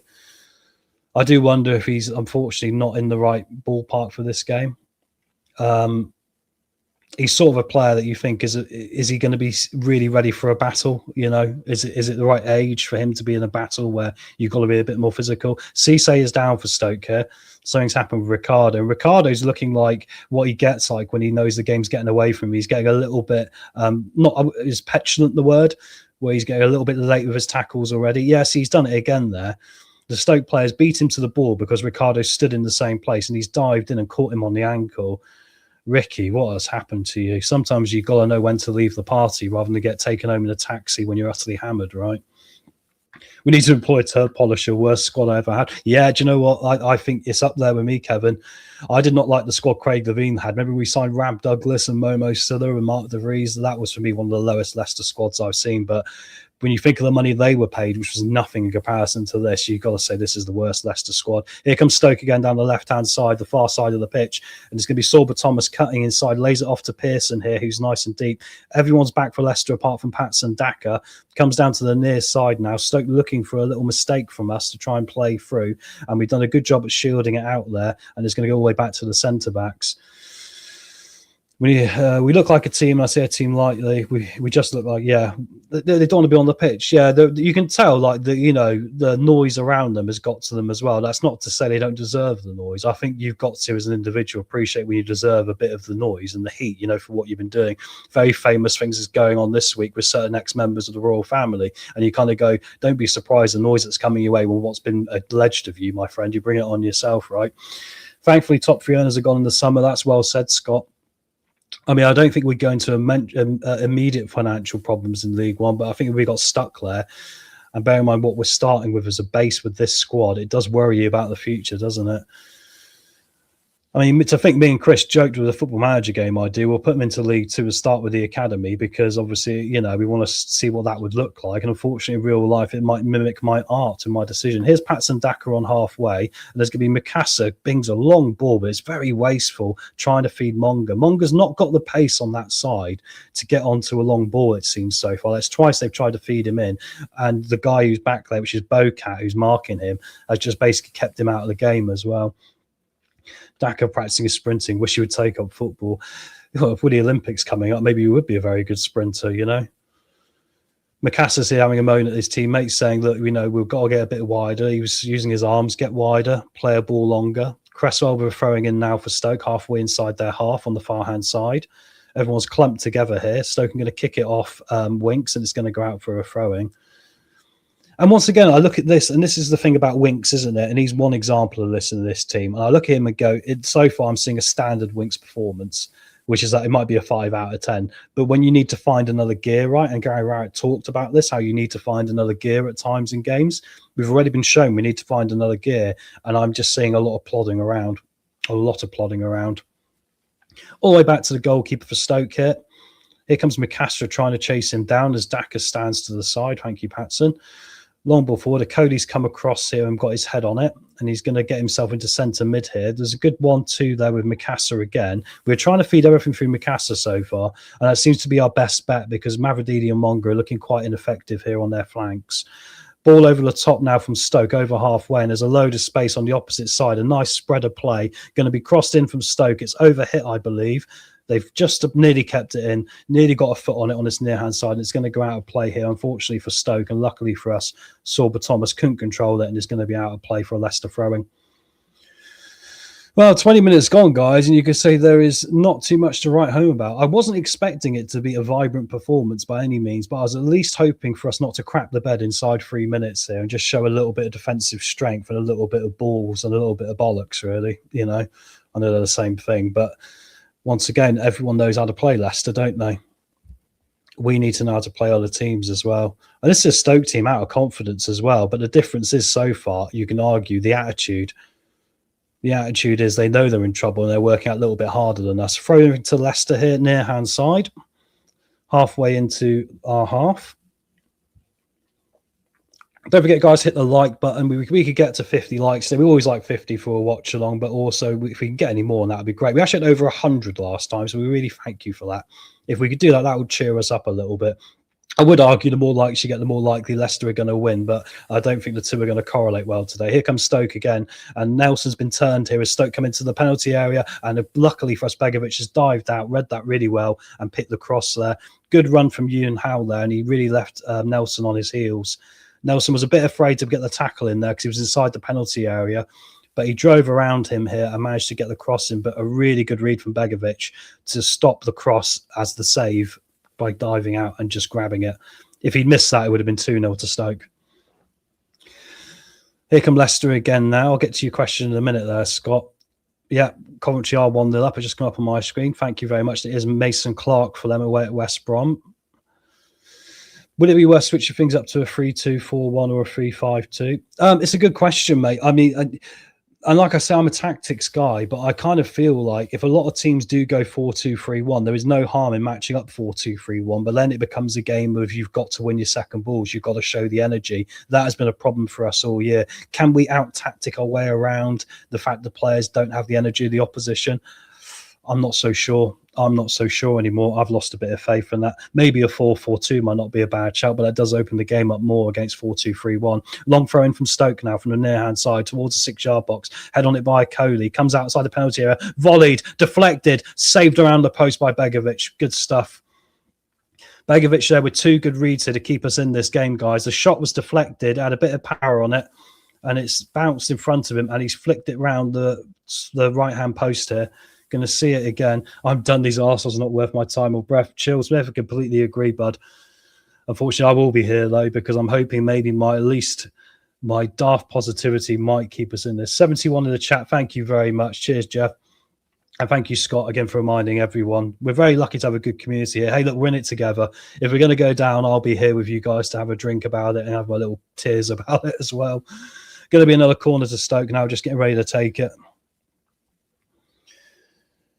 It does feel one a bit of a hiding to nothing. And the thing that worries me is the new players coming in are looking around at their teammates like Mikasa and going, why aren't you doing this? And this creates a divide straight away, doesn't it, with the new boys coming in? The new energy is going to be sapped away by the old energy we still got in this group.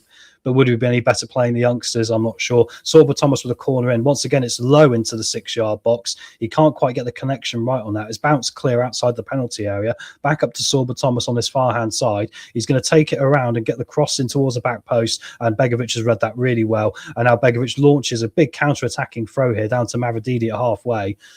Mavrodidi's got no support with him, though, because we're slow as anything trying to get out, guys. There's no energy trying to pull out from the defensive shape we were in. Mavrodidi now is going to take it on his own and come inside here. Bit of space in the centre midfield position. Tries to slip through a nice ball to Daka there. Good stuff. Dakalo's got two players on him, and the referee is blown here, and I believe he's offside. Oh, yes, he is offside. Daka's offside. Daka's offside. Oh, my word. I'm going to stand by this, and I said this early in the season, Braybrook should not be out on loan, and Hutchison should be in the first team. And he wasn't offside, to be fair to him. They've got that completely wrong. The EFL after us here, guys, that wasn't offside. He was dead in line. Ridiculous decision. Oh, my word. Well, I'm not sure if we can, Scott, now, because we can shore it up and lose the game 1-0, but I get your purpose. I think the problem is, if we're going to, I think I like the principle of that. I would say, okay, we can do that, but I think get Ricky off and then get Aluko on, because you're going to need that pace in order to make up the lack of bodies in the attacking positions, right? And Aluko is going to have to drift down that right-hand side. I'd then narrow the rest of it and put Aluko as like, you're the outlet, go. They're not going to be able to mark you, overlap, get your pace, use your strength. We can't do that with Ricky or Christensen, because Ricky and Christian haven't got that dynamicism or dynamic ability in their game, really, have they? Maradini needs to pass sooner. Daka made a good run. Yeah, I mean, that's it. I mean, I think Maradini did the right thing, cutting inside them and finding the space. And I do say Daka wasn't offside in his defence. He wasn't. It was a bad call by the linesman there. You could argue that's a couple of offside calls they've got wrong so far. But when we've got the ball, you're right, they've got to be quicker at executing it, because there's so many times where we're allowing Stoke to get back. We've got to play through the press quicker.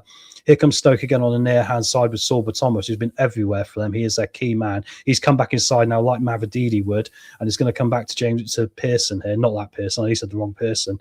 That would upset the club, wouldn't it? Back to the centre-back position as we get towards 26 minutes now on the clock. Ball over the top. Nelson's got his hand up for offside, and the referee's given it, which is lucky. Thank you, Linesman, for giving that one, because if he didn't, Stoke were in behind again here. Stoke still look the more likely of both teams to score. I mean, if we could start winning some corners, I would say Okoli's probably a good shout to get his head on one of them. He's got his head on a lot of things since the goal coming in. Update from Hull, it's Hull 0, QPR 1. Hull season seems to be taking a little bit of a downward turn. I mean, they were in third place, weren't they?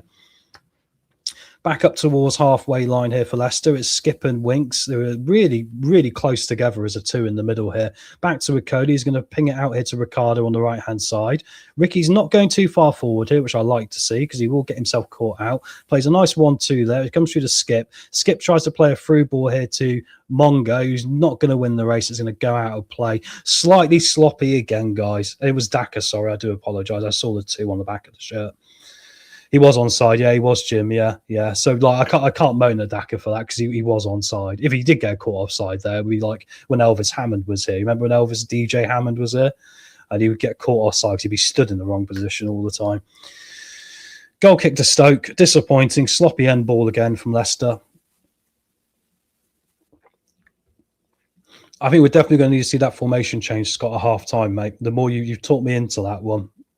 I do think we're going to have to rely on someone like Aluko or perhaps a Silko Thomas to come off the bench and add some energy. But then we're debating, have they got the quality right now to really, affect things? It's difficult. I would argue that Aluko should have had a lot more minutes by this point, because we're putting him back into similar position like Southampton, aren't we, where he hasn't had minutes enough to get used to this league yet.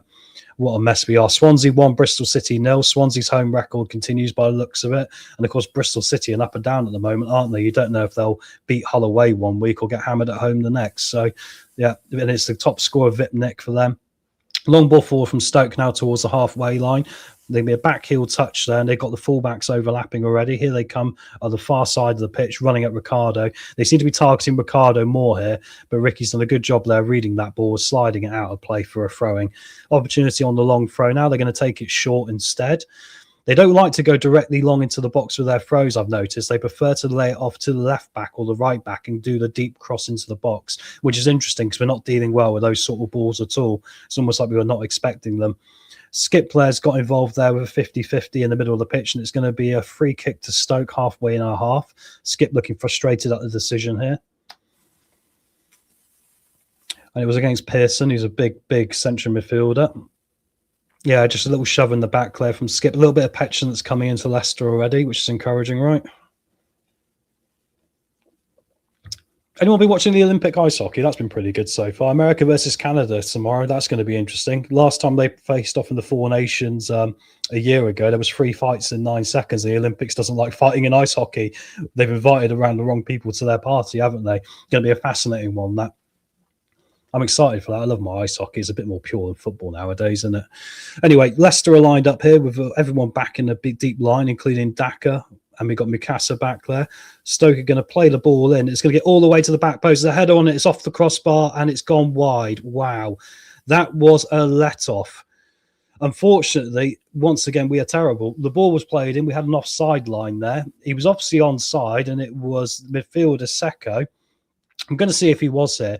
And he got his head on it when it bounced. It bounced header off the underside of the crossbar. Then came the rebound header because we weren't quick enough to get back. It's been headed past the left-hand post when the goal was gaping empty, guys. Let off for Leicester. Should have been 2-0 to Stoke. How many let-offs are we going to have after going 1-0 down? With 15 minutes to half-time, you can say this is terrible. Oh, Nelson's made a horrendous mistake there. He's given the ball away once again. And here comes Stoke with 3 against 1. It's going to be a turn and striker. Cody gets a good block on it and it goes behind for another corner. Terrible stuff. Terrible stuff. Honestly, we just look like we're literally shitting the bed every time we get the football at our feet. And Nelson just let the ball run away from him. It's a wet pitch, Ben. You should know this. And it goes all the way through to Young Hao, who's got the ability, and he gets it off to Smith there. And luckily for us, Coley dived in and got it behind for a corner. Dorco, I love the curling gold medal tonight, maybe. Yeah, come on, mate. I've got to support Canada, haven't I? You know, because obviously I'm, you know, my Canadian heritage and all the rest of it. But I got to say, with the ice hockey, made the best team win. I got a horrible feeling that America are going to win it. Sorry, Jim. I know you'd love America to win it. Obviously, Austin Matthews plays for America, so I shouldn't be too disappointed. Going to be a corner to Stoke here. I just want to see some fight, some passion. Like you said, Stephen, these players show no fight, no idea how to defend, do not play as a team. They look like a parody of a football team, Stephen. Honestly, they look like if we were watching the film Goal or something, or The Damned United, actors playing footballers. Corner in again, 6-yard box, headed clear by Leicester. Once again, there's no person there to pick up the second ball, so it's going to come straight back at us. Surely now that's 3 or 4 corners in exactly the same place they've gone. They've never been high into the top of the 6-yard box. They've been quite low, about the height of your stomach. And it's always gone out to the second player of Stoke, who's completely unmarked. Wouldn't you by now have told someone, go stay there and win that second ball? Surely, I mean, they're doing the same thing, guys. It's like with madness here. I'd be, if I was the manager, I would tell him, go get there, because then you've got an opportunity to flick it around him. We can get away because I have everyone forward. Throwing to Stoke on the far-hand side here. A little bit of a battle, and it's going to go out of play again. Thanks, Keith. Coventry 2, West Brom 0. Appreciate the update, mate. Brilliant stuff. That's encouraging, at least. West Brom, we're looking for a new manager, and at least we got Rowett in before, I guess. But I wonder, I mean, we can be, I don't know who we can have in charge of this lot. I kind of think, you know, Ronald McDonald, if you win today, mate, put you in charge. Cross from Stoke again towards the 6-yard box. Headed clear on the volley from Stoke and over the top of the crossbar. Once again, another let-off. No second ball effort at all. Getting the first one out, getting ourselves caught on our heels. Not a strike comes in. It's following a same pattern every time the ball comes into the box here. And once again, I'm going to put this on Winks a lot of it, because Winks is the guy that seems to be always about 5 foot away from it rather than being on it. And he doesn't seem to be worrying about busting a gut to get there. Christensen on his left-hand side kicks it off Stoke. He's going to go out and play for a goal kick for Leicester. But a little bit of relief perhaps for a moment, guys. Are we going to play out from the back? Are we going to go long? I don't think it really matters what we do, does it really? Good news, guys. Jim will be joining us at half-time today. Jim is the Mr. Optimistic, which some people might get a bit grated by, but I appreciate he will bring a different angle to this and a lot of other people as well. So we look forward to having you on, Jim. We've gone long with that goal kick here. And unfortunately, we lost the ball pretty much straight away. We've won it back with Mukasa, and now Mavrididi's trying to do it, but we can't get a good bit of control on it. Christensen's trying to overlap here. Going to go back to Skip. All it takes is one goal. I mean, it's been a terrible start, but one goal, and all of a sudden you go, okay, we're back in this. And right now, surviving is much better than looking pretty, right? We've been in a car accident. We've got burns. We just need to live. We need to get ourselves off life support. Here we go. Far-hand side now for Leicester. Monga's got 2 players on him here, and unfortunately, he's given the ball up. He's a bit lightweight for this league, isn't he, Jeremy? I like him, but he's a bit lightweight when it comes up to it here. Cresswell's now battling with him here. Monga's managed to do well. Winks is up alongside him. Going to be still battling for this ball here before Leicester players on the far-hand side outside of the Stoke penalty area. We need to spread the play quicker, guys. Why aren't we spreading the play quicker? Mavrididi's got plenty of room. We're now finally down to Mavrididi, but Stoke have got time to get across. Mavrididi comes inside. It's a poor ball into the middle. There was no Leicester player there, and now it's going to fall back out, and Skip's going to pick up the other one. Winks plays a nice ball through there in his defence, but unfortunately, no one else in the team read what he was doing. They were all stood on their heels, and it's gone all the way through for an easy one for Simkin to pick up. We need another ball throwing on. Give us a chance. That would help. Like, remember the famous beach ball we had with Sunderland and Liverpool? Have we turned up yet, or is Stoke playing attack versus defence? We are struggling, Keith. We are very struggling. That was bad English. We are really struggling. We only seem to play 45 minutes, so hoping this week it's the second half. Rowett's going to have to give him a stunning half-time speech to wake them up. Totally agree, Peter. Well said and welcome along, mate. I think that's a very good indication of where we are right now. We definitely could do a shift in the formation up here. I would bring a Luca on. I think we need a bit more energy. And I think he's the one on the bench for me that has that in abundance and a bit of physicality. I'd actually probably take Monger off for a Luca, controversially, and maybe change the shape. Or maybe obviously Ricardo, to be fair. I mean, he's looked once again like he looks like he's just on a completely different level to everyone else and not in a good way. Maradini, a nice little ball inside now to Mikasa. Mikasa's got 2 men on him. They've worked out he's the danger man. Here comes Ricardo now. He's got a strike on him from distance, and there's a good save from the goalkeeper. Just as I was giving Ricardo the pelters there, he has hit a pelter himself. Simkin sees it through a crowd and punched it over the top of the crossbar. Ricky nearly made himself a cult hero for another 5 minutes of his Leicester career. He did the right thing taking the strike on there. We've got to start getting strikes on goal. They stood off him and there was enough power on it, but it wasn't in the top goal, the corner. It was in the centre of the goal and the goalkeeper's parried it over the top. First real opportunity for us we've got on goal. Corner to Leicester about to come in. Everyone's outside the 6-yard box. We go for a short corner here, and unfortunately Winks just stands there and the ball's given away. Now it's a counter-attack for Stoke, guys. You will not believe it. It's 2 versus 2. Winks is back now trying to get the ball back. Winks stood there rather than running towards the ball when the ball was slightly mishit. And then Stoke went, I'll have that, thank you very much. Literally nicked it off and ran away with it. Like Hamza was doing earlier in the season, where it looked like he'd been smoking the reefer and he was just a little bit hazed and out of it. And now we've got a player down in our penalty area as the ball's gone back to Begovic. Who is it? I can't quite see. It is Christensen holding his leg, guys. Oh, no. Is it our first shot on target? Yes, it is, mate. And it's taken 36 minutes. And Christensen looks like he's in trouble, guys, here.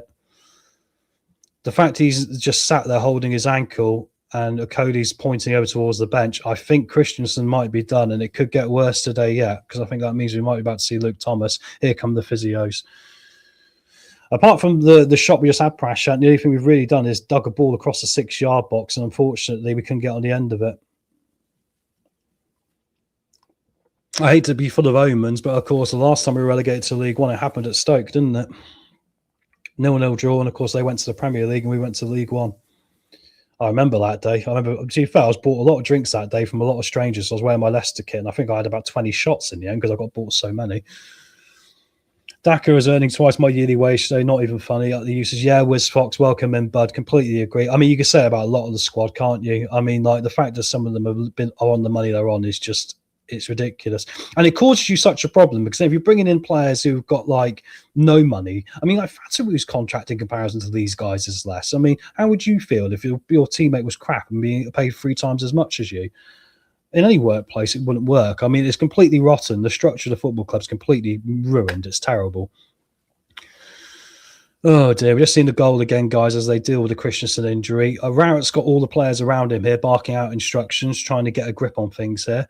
The only positive is it's only 1-0 because it really could be 3 or 4. They've missed an open goal as well with the one that hit the crossbar and came back out. I wonder what the new directors must be thinking. He must be thinking, I wish I stayed in Belgium. They got nicer waffles at least. Oh dear.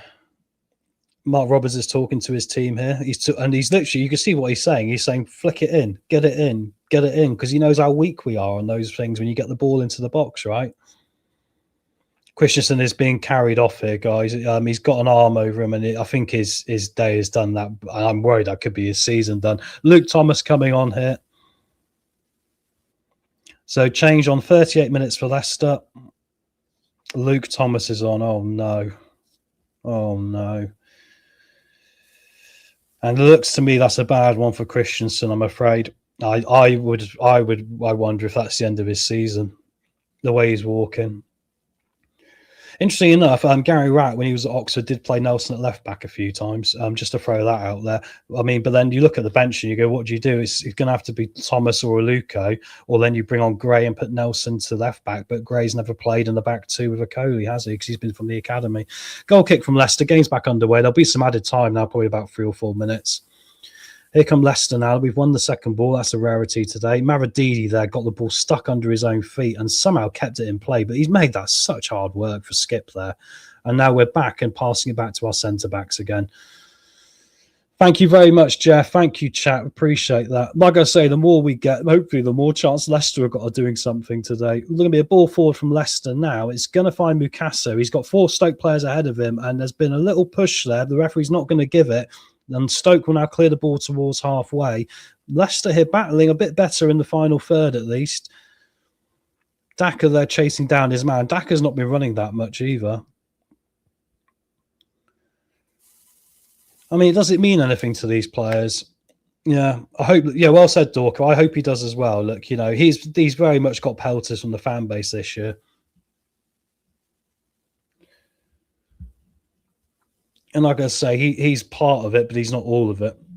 Lots of empty seats there. Yeah, Jim, I was saying that ever since they've been in the Premier League, Stoke, they do struggle to fill out their stadium. I think it's only 28,000, so it's smaller than ours. But I would say there's probably only 12 or 14 there actually. Need James Justin back to transfer out the club. Reece has been poor. Should have kept Cannon. And yeah, do you know what? Yeah, I questioned about Tom Cannon going out, James. I did, because I felt he was the only one who at least fit the profile of a complete forward if you want to get a ball into the box. And yeah, he's not the best of it, but at least he can do it. Oh, there's a weird little ball there into the box from Leicester. It rolled along the ground diagonally. Pearson got his foot on it and then he kicked it towards his own goal. But it's gone behind here for a Leicester corner here with 5 minutes to half time. So it was Mavididi here who tried to feed a through ball to find Skip, who was running in. No, sorry, it was Luke Thomas, guys. My apologies. Give Luke Thomas his credit there. He underlapped really nicely. The only good thing with Luke Thomas coming on, we've got a long throw option now. And I'll tell you what, when we're playing this badly, you've got to look at set pieces. Winks is taking the corner. This is different, isn't it? It's going to be Winks to take it. Is he going to go short here? No, he goes in towards the 6-yard box. It's right under the crossbar, and it's been cleared by Stoke off the line. That was a really good corner from Winks. It literally came all the way across to the far side of the goal, dipped under the crossbar. Wilmot got his head on it to clear it away, and now Leicester have got the ball back on halfway. We need to keep getting it back in, guys, and keep the pressure on here. And it's bounced around the penalty area. Leicester players are claiming for something. It's not going to get given. Once again, it bounces around. We've played it all the way back to Ricardo here. We've still got a lot of players committed forward. Ricky tries to take his man on. Unfortunately, Monga doesn't win that battle, but Ricky's bailed him out here. We just about keep control of the ball here. Here comes Monga. He can't get past the man, and he's given it away, and it's gone out of play for a throw-in here on the far-hand side of the pitch, just outside the penalty area. A little bit better, Why can't we press them as teams do to us? Well said, Stephen. Yeah, I mean, and why has it taken Rowett to have a word with them here? Why can't they at least ask themselves on the pitch? We need to find a second gear here, guys. What we talked about, where's that leadership coming from? Who's the player going, guys, come on, need more. It's going to be a long throwing attempt there from Luke Thomas. You never know. I know Luke has taken a lot of batterings on here recently in the fan base generally, right? A long throw-in from Luke here might make the difference of getting his back all square. You never know. Here it comes in now towards a 6-yard box, overhead kick attempt, and it's going to be a goal kick. And Daka is saying that he was pulled back. And Daka's smiling with the centre-back like it doesn't matter. Oh, he really stinks, doesn't he? Really stinks. Monga not quite back from injury yet, it seems. Yeah, it could be. I do wonder, unfortunately, if in this sort of league, it's the worst league for him. He's a bit lightweight for it, isn't he? Before he was taking on men and getting around them and running a bit more. He seems to do less of the running now, seems to be sticking closer to players, but unfortunately he's not Lionel Messi. And that means the bigger players are just literally leaving a foot on him and getting the ball off him. Baptism of fire to get into this sort of league, isn't it? When you're the size and age he is. Long ball into the Leicester half now from the goal kick. Bounces down here and Stoke are going to let the ball go out of play for a throwing on the halfway line. Be interesting to see how many minutes are added time here. I think there's going to be a few of them, guys. Obviously with the Christensen injury. It is only 1-0. Look, we're not playing well. There's no doubt about it. We still suck at a lot of things, which is not good for the future. But you can say I think it has picked up slightly in the past 5 minutes. Ultimately, right now, I'm just like, we just need to win this game. I don't care if it's terrible. I don't care if it's like Ipswich, we don't deserve it. Long ball forward from Leicester now trying to find Daka. It's going to bounce around there and go straight to the goalkeeper. Daka does compete for it. Doesn't get there. Come in stock, I come in peace. I don't understand what that means, mate. Sorry, bud. But nice to see you, Fanta, anyway. If you can give us a like, we'd always appreciate it. We're hoping to be able to, get a few more. It's amazing. Our views always go up with Leicester are bad, I mean, I get it. People like to, be in negative situations and stuff like that. I mean, for us as Leicesters, we get to at least vent about it as a community here, right? For other fans, you get to have a look and see how bad it is and go, thank God it's not my club, right? Stoke now trying to play the ball into the Leicester box. It's going to come down to Thomas. He's going to head it clear over towards the halfway line. Stoke here header it back towards the goal again. Again, a bit like basketball this, but now here come Leicester. We've got to be quicker here. Stoke have got so many players back straight away though, guys, and we're not going to be able to close the ball down. And they were trying to claim for a free kick here, but the referee's saying play on. Stoke are going to play it all the way back to the goalkeeper now. I gave it 2 halves. Hopefully we can rob the points. It will be a rob job, James, totally, but we'll take it, right? And I agree with you. At least it could be a lot worse. I mean, the positive is it's 1-0. It probably should have been 2 or 3, to be honest. I even missed Perez. Shame players like him had to go. There we go. I agree with that. 45 minutes is on the clock, guys. And we'll see how much added time is that. I can't do the added time because Chris's computer has switched itself off and I cannot get the stuff. So good idea, Chris, but unfortunately, I think you've got data saver mode on your computer. Nelson's going to play it all the way back here. 3 minutes of added time, guys. 3 minutes more of this, and then we'll get to the halftime show where we'll see Jim. Thanks, mate. Always like a Leicester fan. Up the mighty positives. Oh, okay. Sorry, bud. My apologies. No, well played to you guys so far. You should be 2 or 3 up, mate. Honestly, at least the thing is, you're in a bit of trouble right now, but at least your players out there are showing the effort and energy. You know, I would say every time that you've ramped up a step, we have failed to match that. And we have this the entire season with these boys. You know, they've got to find it in themselves to find that bit of backbone and go, this team is pushing us. We've got to push them. So no credit to you. You should be 2 or 3 up. You really should. I think that the one you missed where you hit the crossbar, oh my word. Honestly, it was such a big opportunity. Skip has been brought down if he gets towards the halfway line. We're going to take the free kick quickly. Here comes Mikasa. He's got a bit of space in front of him. 3 Leicester players around Daka. Maradini's got all the space in the world here on the left. Going to try and cross it in. It's going to hit the Stoke defender and go behind for a corner. Got a chance here from another corner, guys. I think once again, though, that looked a bigger opportunity for me than what we took it for. Maradini went for quite a lazy sort of, you know, expected low crosser. If he got his foot on it and allowed the Stoke player to slide, he'd have had a free pass to Daka, who's unmarked in the middle. I do wonder if we're going through the motions a little bit. Who's going to take this corner? Winks with the last one, managed to get it right under the crossbar. So let's see if he takes another one here. Yeah, it's going to be Winks again here on the corner, guys. First time this season we've seen Winks take corners, isn't it? Which is different. At least he's not on the receiving end of it. Ball in now towards the near post, and it's been cleared away from the near post. Every time Winks takes a corner, guys, he gets it right under the post. And there's a Stoke player down in the box, and the referee has given a free kick to Stoke here. The first one went to the far post and dipped under the crossbar as we headed out by Wilmot. That one went to the near post, and it looked like it could have even hit the post. It was that close and was cleared away by Stoke. So the Stoke player is still down here in the box. It looks like it could be Phillips to me, this. Ricardo is having a word with the referee. It looks like Ricky was involved. Shock horror. Going to see it again on the replay now. Cody had his arms all over someone there. Oh, yeah. Oh, there was nothing in that. The Stoke player cleared it, and Ricky just had his body in the way. And when he cleared it, he kicked through Ricardo. So you can't do a lot about that. And like Ricardo's saying, he was just, you know, shielding the ball. That's fine. There's nothing wrong with that for either team. Looks like we're about to get this underway. We're up to 47 minutes here, about to go to 48. But there has been a little bit more stoppages here. And it's going to be a goal kick. Stoke, sorry, free kick to Stoke outside the penalty area, kicked over halfway here and has gone straight out of play. That was Kasper Schmeichel like there from Simkin, the Stoke goalkeeper. He kicked it straight out of play halfway in our half, and it's going to be us with a throwing now. Luke Thomas is round up for a long one. He's thrown it half the length of the pitch there down towards the left-hand side, and it's going to deflect and it's going to go out of play here for a Stoke throwing. I think Gone with the Wind is on the other channel. Oh, you can spend your afternoons as you want, mate. I mean, it is getting a bit depressing. Chris has threatened not to have a watch along on Tuesday. We'll see what happens because I think it's getting to him like it's getting to all of us. I said we'll talk about this post-match because there is a big disconnect between the club and fan base now. Half-time whistle has just gone, guys. Stoke aren't going to take the throw-in. It is Leicester 0, Stoke City 1. Unfortunately, I'm going to have to quickly pop and use facilities. I'm going to wait for Jim to pop in. So, guys, honestly, get yourself a drink. We'll be back in 3 minutes here to have a little halftime chin wag, and we'll talk through what has been a difficult first half again for us. And once again, the problems that are of the past seem to still be here in the present. Like Mad Jason said there, Gary thinking, what have I done? Guys, we will see you in about 3 minutes' time. Get yourselves a drink.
Welcome along, Jim. Half-time, guys. Let me quickly take you through the half-time scores to get us underway here anyway, just to see what else is going on elsewhere, because luckily for us, it looks like Coventry aren't helping us out a little bit. So half-times in the Championship. Hull City 1, QPR 1. Stoke 1, Leicester 0, as you can see on screen. Swansea 1, Bristol City 0. And West Brom 0, Coventry 2. So that's the one bit of good news. Jim, I mean, old habits die hard a bit, mate. I mean, change your manager, but you can still argue that the effort of the players hasn't been matched, to the same level as Stoke. Would that be correct, mate? That would be correct. I mean, just as someone said in the chat, new manager, same players, and really, really hope for that new manager bounce. I thought he would just light a fire, the fire that we've been waiting to see, but my God, it has not seen it at all. I mean, the way that game started, it looked like they had the new manager bounce, or they had something to play for, and we had nothing. Well, that's it, isn't it? I mean, 3 minutes on the game, Jim, we go 1-0 down. It was a long ball into the box. We were caught on our heels. And, we didn't even have an ability to get any wind in our sails to get the game underway. Stoke targeted that. How much of a problem is that for Leicester going forward, Jim? Because it seems to be teams have worked us out a little bit. When you put pressure on us, we kind of fold. I mean, would you agree with that? Well, it seems to be up until today, and we really hoped we would see a little different strategy change, with what Rowett was bringing in. But my God, we didn't get in their half till like 9-minute mark. We did not play in their half till the 9-minute mark, and that was shocking. I know that Rowett's known for defensive. I get that, but it really looked to me in the first half like we were playing too defensive. We were playing like we were protecting a lead that we didn't have. We were inviting them into our half, and they came out attacking. They said, if you're going to let us come in, we're coming in. And it continued. It was mind-boggling. I didn't expect that. You're right. Our players did not have the energy. You said it in the watch-along. They had the energy. We didn't. That's it. Yeah, let's quickly pop on this. Christensen's obviously gone off with injury as well here, Jim. You think we're going to play a more solid back four, which is the intention? Of course, the plan went out the window after 3 minutes today, which doesn't help Gary Rowett's system, of course. But how big of a loss is it going to be to lose Christensen from the equation as well? We've just got Luke Thomas. Well, I think going into the game, a lot of us were happy because Thomas had played so poorly that VK was back in the starting lineup. We were happy with that. But I will tell you one thing. He wasn't, whether it was Rowett's plan or not, he wasn't playing forward at all. Luke Thomas was in the first 2 minutes he was in. He played a nice ball up front. So I think he's better for us in an attacking mode. He just can't defend worth a damn, is what it is. So yeah, I'd agree with that. Yeah. It's going to be tough. Yeah, I think it's funny. It's a trade-off, isn't it? Because Christensen is probably the more solid defensive left-back we got. Yeah. And I think Thomas's defending has been, actually non-existent at times this year, which is unacceptable. But you are right. Bear in mind, we're 1-0 down. He can get a cross in a long throw as well. So let's hope it's going to be falling on the line of the qualities he has got. But maybe I'm reaching for a lot here. Get your thoughts in the chat as well, guys. Sing a lot of it in. And then, Jim, going on to another thing that happened in that first half. So once again, deep ball in, bounces down, headed onto the crossbar, open goal missed by Stoke. Defensively, if you think we're going to set up in a way to try and, have a back four that is going to be strong and not allow these opportunities to come, how poor are we at the back, do you think, even with a Cody and Nelson? Because they don't seem to be reading balls into the box well either, do they? No, and we've said before during the season, it's telltale when you have different back lines. The best thing you can have, we can go back to our championship season. When we won the Prem, we had the same back line playing all the time. They knew where each other were the whole time. These guys, not only do they not have the fire and the desire a lot of times, but it's like they don't even know who they're covering. And that's why I said in the chat, is somebody going to teach these guys how to cover corners? Because it always seems to be somebody is left open. And the way that they were winning, one other thing that was really evident, they were winning free kicks, they were winning corner kicks at a record rate in this first half. And we're putting ourselves on our heels because they're in our half winning free kicks and corners left and right. Yeah, that's it, isn't it? What time for subs? Well, we'll see in the second half what happens with this one, Keith. But it was 38 minutes Christensen lasted today. Let's talk about Jim quickly. The two players that probably brought out the most upset with being in the team sheet again today, and that would be Ricardo and Winks. So Ricky, once again, to me, looks like he's off the pace, which is a problem for us. However, you would say he's had a one shot on target. Winks, again, you would say possibly been slightly off the pace and sometimes lacking that little bit of effort, but there's been two good corners for him that have come under the crossbar and maybe created a goal swing opportunity. What do you make of those two in the team today so far? I think listening to the pre-match and my feelings on that, I give Rowett credit for making some changes. I mean, man, he dropped some guys from the team sheet even, which okay, give him credit. He may have been forced a little bit into Ricky P. That I had more of a problem with Ricky starting. I would have rather seen Aluko. Winks, I felt, depending on what system and what Rowett was going to run, it may not have been bad. We've seen some decent matches when Winks and Skip were both playing well, controlling the midfield. I thought going into the game, that may be an advantage. The Ricky P one worried me, and he didn't disappoint me. I mean, my God, they almost scored on deflection where the ball hit him, and Begovic made a great save. Ricky did have a strike, didn't get a goal. I would have him give him a little bit more leeway had he scored that one. But I just think he's spent. He has nothing left. Tom, you said it multiple times. He has nothing left. And I think Winks, as we've seen, he doesn't care. I thought this would be an opportunity with a new manager in and getting him to get something out of Winks. So I had more of a problem with Ricky P playing. And Ricky P was good, but not anymore. Yeah, it's interesting with Winks because like the most positive thing I can say about him, which I'm not very positive about him, I haven't been earlier in the season, would be I think he's a luxury player. I think he's a player that you have in your team that might be able to do certain things, but you need to have other players around him putting in the work. I don't think we're in a position as a football club where we can have any players on this pitch being luxury players, and that's me once again probably wording it very nicely what I truly think about it. Jeff's made a good point here. We're missing Vestergaard passing and JJ energy. Let's go back to this. I mean, like Jordan James this year for us really has been the man that's probably carried the entire football club on his back. I mean, does this show you, Jim, just how poor this squad is, and does it really matter who the manager is at this point? Yep. Well, it's funny. I'm watching the game with Bev and looking, and I said, I expected more with this manager. She said, do you think it wasn't the managers? It was the players? And I'm thinking that is so profound, and that's exactly right. I mean, when JJ was in there, he had the fire, he had the desire. He showed it from opening whistle to the very end. And we just don't see that in these players. We just don't. Manga, what is he doing? He's running around. I haven't seen anything. Mavididi did have a nice cut in. Played the ball, but we didn't get anything out of it. I think it was an offside on Daka, but there's no fire. And Tom, you said something in the watch-along. It was evident real early. We're playing very narrow. They're using the field. They're playing long balls. They're reversing the field. How many times have they reversed the field, played it to the other side, and their player has it and can bring the ball down without anybody covering for the first 15, 20 yards? So, I mean, it looks like they've done their homework and we don't have the desire. And that's a recipe for disaster for us.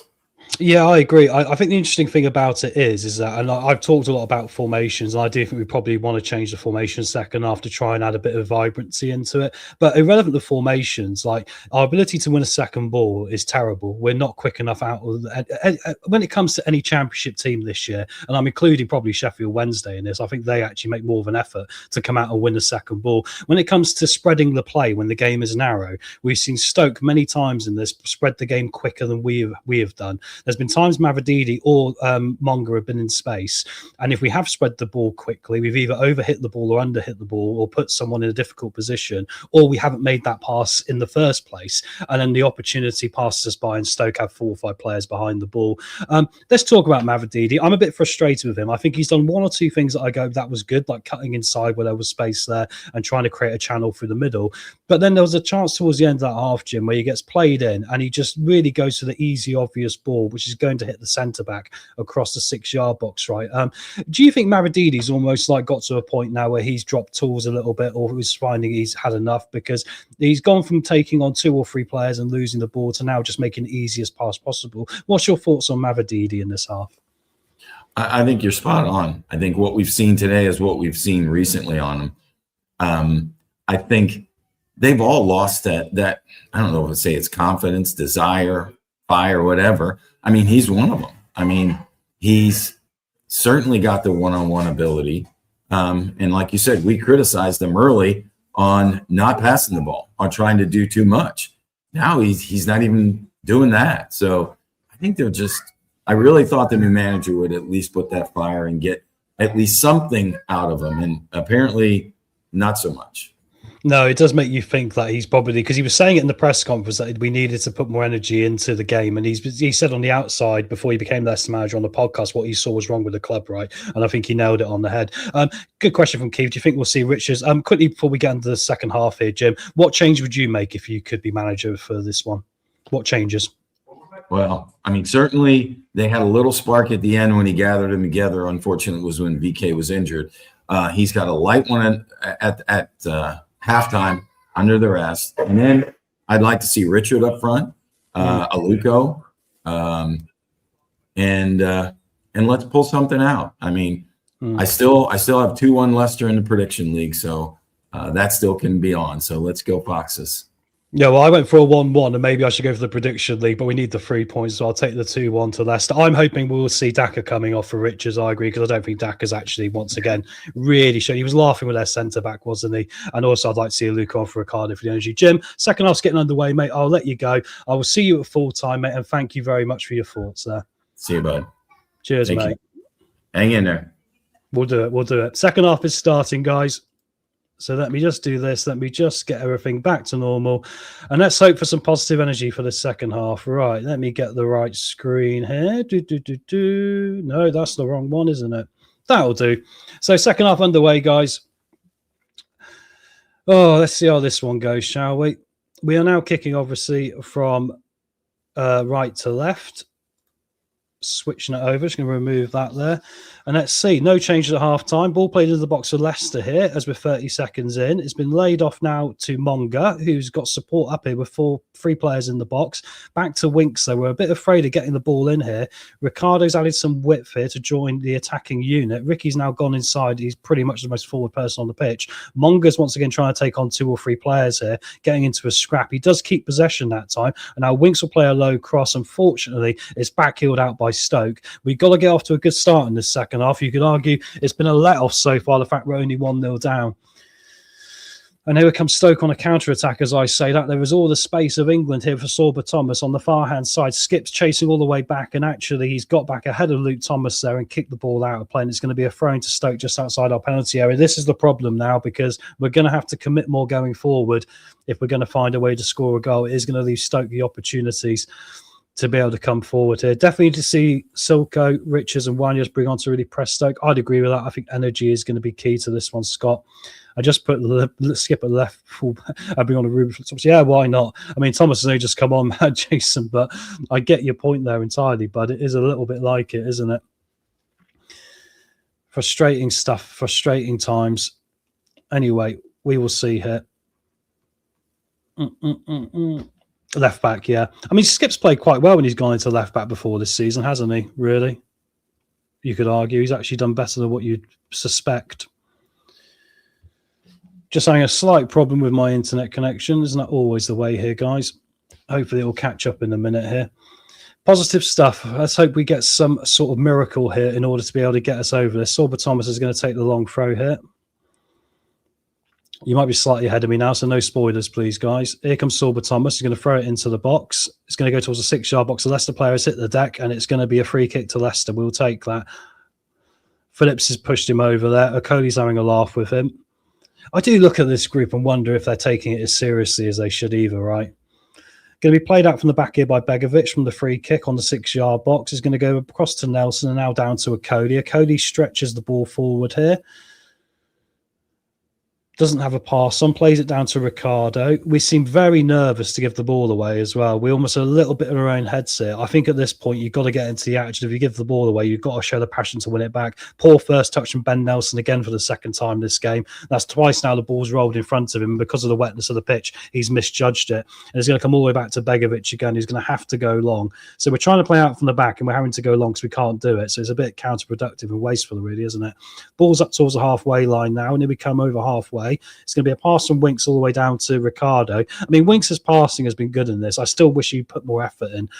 Back heel there from Daka trying to find Mukasa coming in. And unfortunately, it's all the way through to Simkin in the Stoke goal. And it's going to be picked up here. What isn't going up these days is that Fenerbahce, mate, isn't he? He's taken on the brave challenge at his Turkish football. So fair play to him. God, I'd love N'Golo back, wouldn't you? I mean, he'd be 40, but he looks after it. Even if he is 40, he'd look after himself to the point where, he'd still be mobile, wouldn't he? And he put a lot more work in. I mean, that's what he was built on. It was never quality. It was work rate, wasn't it? Going to be a free kick to Stoke here on halfway line. I say, guys, you're allowed to put in scores from the other games going on. We've allowed that today. There'll be no problems with that. Just don't do spoilers for this one, obviously. They won't be laughing when we're in League One. No one wants to sign them. Well said, Jeff. Very disappointing, isn't it? Here comes Stoke now. They're down the left-hand side. And there's going to be a ball down. And we've given them the space to run into here. And Ricardo's come across and kicked the ball out. We do not get tight to a man at all. Stoke get really tight to us every time we try and get forward. As soon as they get forward, we give them space. Stoke number 4 is like a Sunday league player. He looks like a hockey player, doesn't he? He's got a massive beard, bigger one than I've got. He's called Pearson. He's a pretty good defensive midfielder. Definitely Ben Pearson, isn't it? Championship sort of quality. We're getting into a bit of a wrestling match down on the near side of the pitch here, but now we've got an opportunity to break, and there's going to be a foul there on the halfway line on Mukasa. No, it isn't. It looks like it's actually on Winks. There's going to be a yellow card given to the ice hockey player, Ben Pearson. He's going to go in the book here. It was on halfway. It was Mavididi. I apologise. I couldn't quite see because of the light on the pitch. Yeah, Mavididi got clipped on his heels there. And that's going to be a free kick on halfway for Leicester. I mean, that's one of those in the Championship that you would make because obviously you do not want to allow a team to break at you on the counter, do you? Say in the first 5 minutes here, we've come out a little bit better, but you still would like to see a little bit more. Going to be a free kick taken by Luke Thomas here. Everyone is up, including Okoli and Nelson, but literally got all the Stoke players back as well. It's going to be played in here, and it's going to go all the way through, and it's flicked on by Ben Nelson. Unfortunately, there wasn't enough contact with the ball, and it's gone behind for a goal kick. It was never going to threaten the goal, that one, unfortunately. The difference is, if you've got Wilmot for Stoke, he's going to get his head on it. He's going to get it onto the target, isn't he? We don't have that with Nelson, and unfortunately, Okoli's only probably done it once in his Leicester career, and that was at Brighton in the Premier League, where he scored that goal. We are missing Vestergaard in that department, aren't we? The fact that you can get his head on the end of something. A good old-fashioned centre-back who's got a goal-scoring ability from corners. Dorco, these players earn in 1 month the same I earned in 10 years, and they care about the money. Yeah, they do, mate. I think that's it. I think it's at the point where they just want to be out of there. They don't want to be playing, you know. I said all season we need to have a come to Jesus meeting with some of these players, and we should have had it a lot earlier in the season and got them in the office and said, do you actually want to play? I said about Patson Daka a few weeks ago, why don't you do the right thing and just tear up your contract, your end, because we made you a multi-millionaire, and it's obvious you're just here to take the money from us now. Sort of thing that need to put Sunderland out of business. Here come Leicester. Mavididi, though, cuts inside here. Lays it off to Mukasa. Get the strike away, deflects off the Stoke defender. We've still got players up here, including Okoli. Got to get it back in quick. Monga on this near side. Lays it off to Mukasa. Gets the curling ball in. It goes in the back of the net. Is it going to count? It is going to count. Mukasa's curling strike. It's 1-1, guys. Come on, we'll take it. That is what you want. Mukasa, get that ball in. Put some salsa on that Nacho. What a turn and what a strike. Left-footed, bottom left-hand corner of the pitch. Curls it all the way through. The Stoke goalkeeper thought he was going to be blocked by the Stoke centre-back, and it's buried itself into the back of the net. That will be Leicester 1 and Stoke City 1. Go! Back of the net.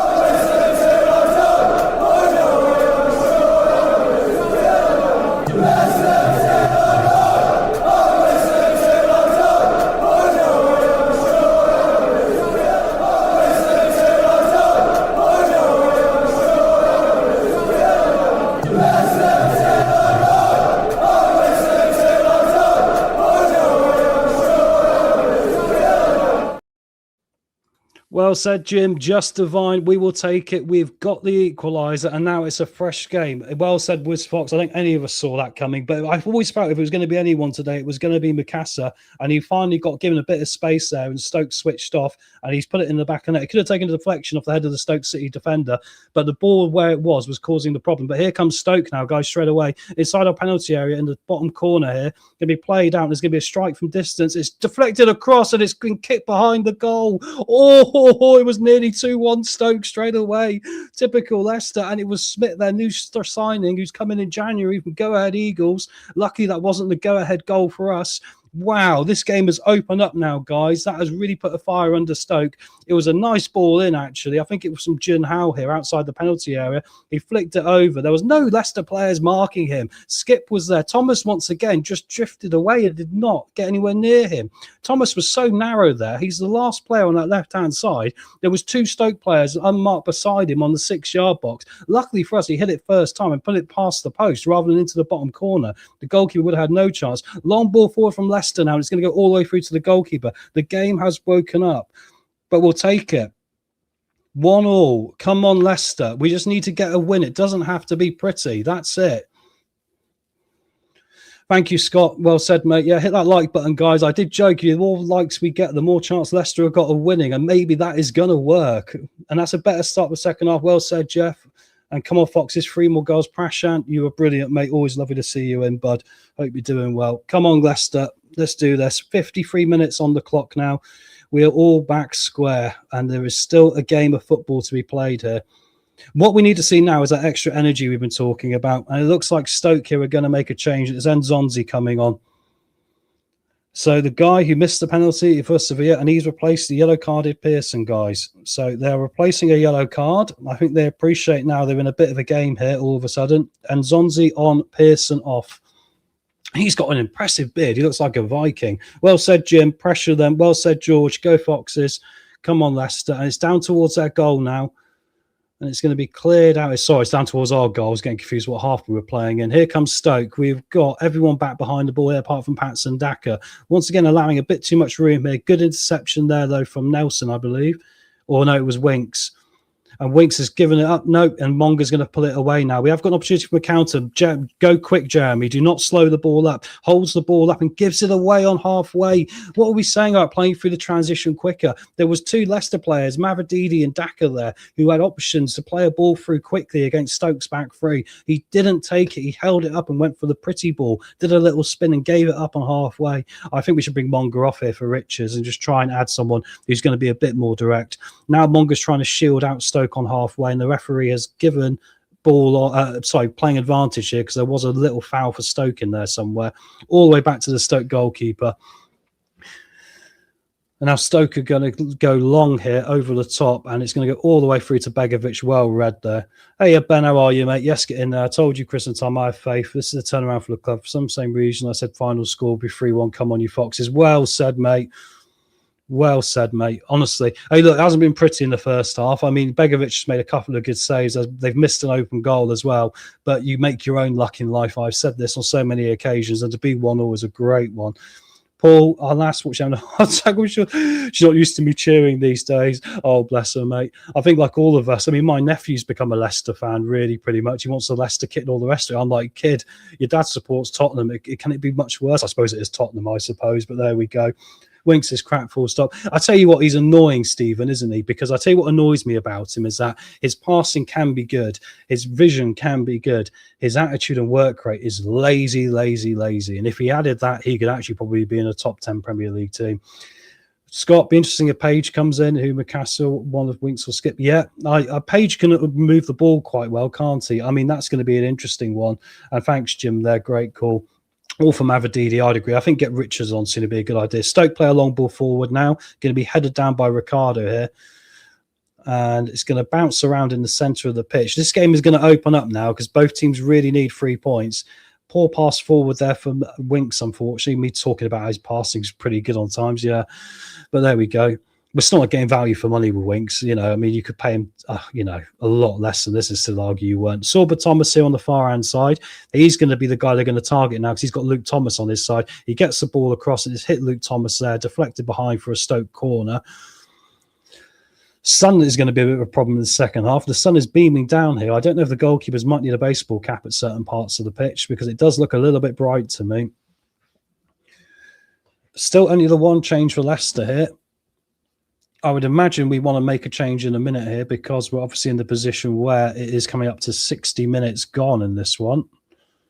1-1 won't be enough for us today. Luckily, Coventry are still beating West Brom 2-0, but we could do with some more. And looking at Stoke, they have changed their formation to a 3-4-2-1, like I suspected, guys. So I did wonder as soon as the game started if they went from the 4-2-3-1, and they have, because they're being registered now as 3-4-2-1, which is pretty much what teams like Preston and stuff play at times. Corner in out to the 6-yard box, and it's headed across, and luckily for us, it goes out on the far-hand side behind the goal, and it's going to be a goal kick. Is it to Leicester, or is he giving a corner? No, there's two Stoke players down here. It's Smith is one of them down, holding his leg. Looks like two Stoke players collided in the 6-yard box. Going to be a dramatic final half an hour here, and a sort of game where you go, look, we can gain a lot of confidence from just getting a result here. We still need to keep working on this work rate with the boys. We still need to get better at second balls. We still need to get better at playing through transitions quicker. Our transitional play is terrible. And it is going to be another corner. So it was Ben Nelson, I believe, who got on that and flicked it over for a corner. He did.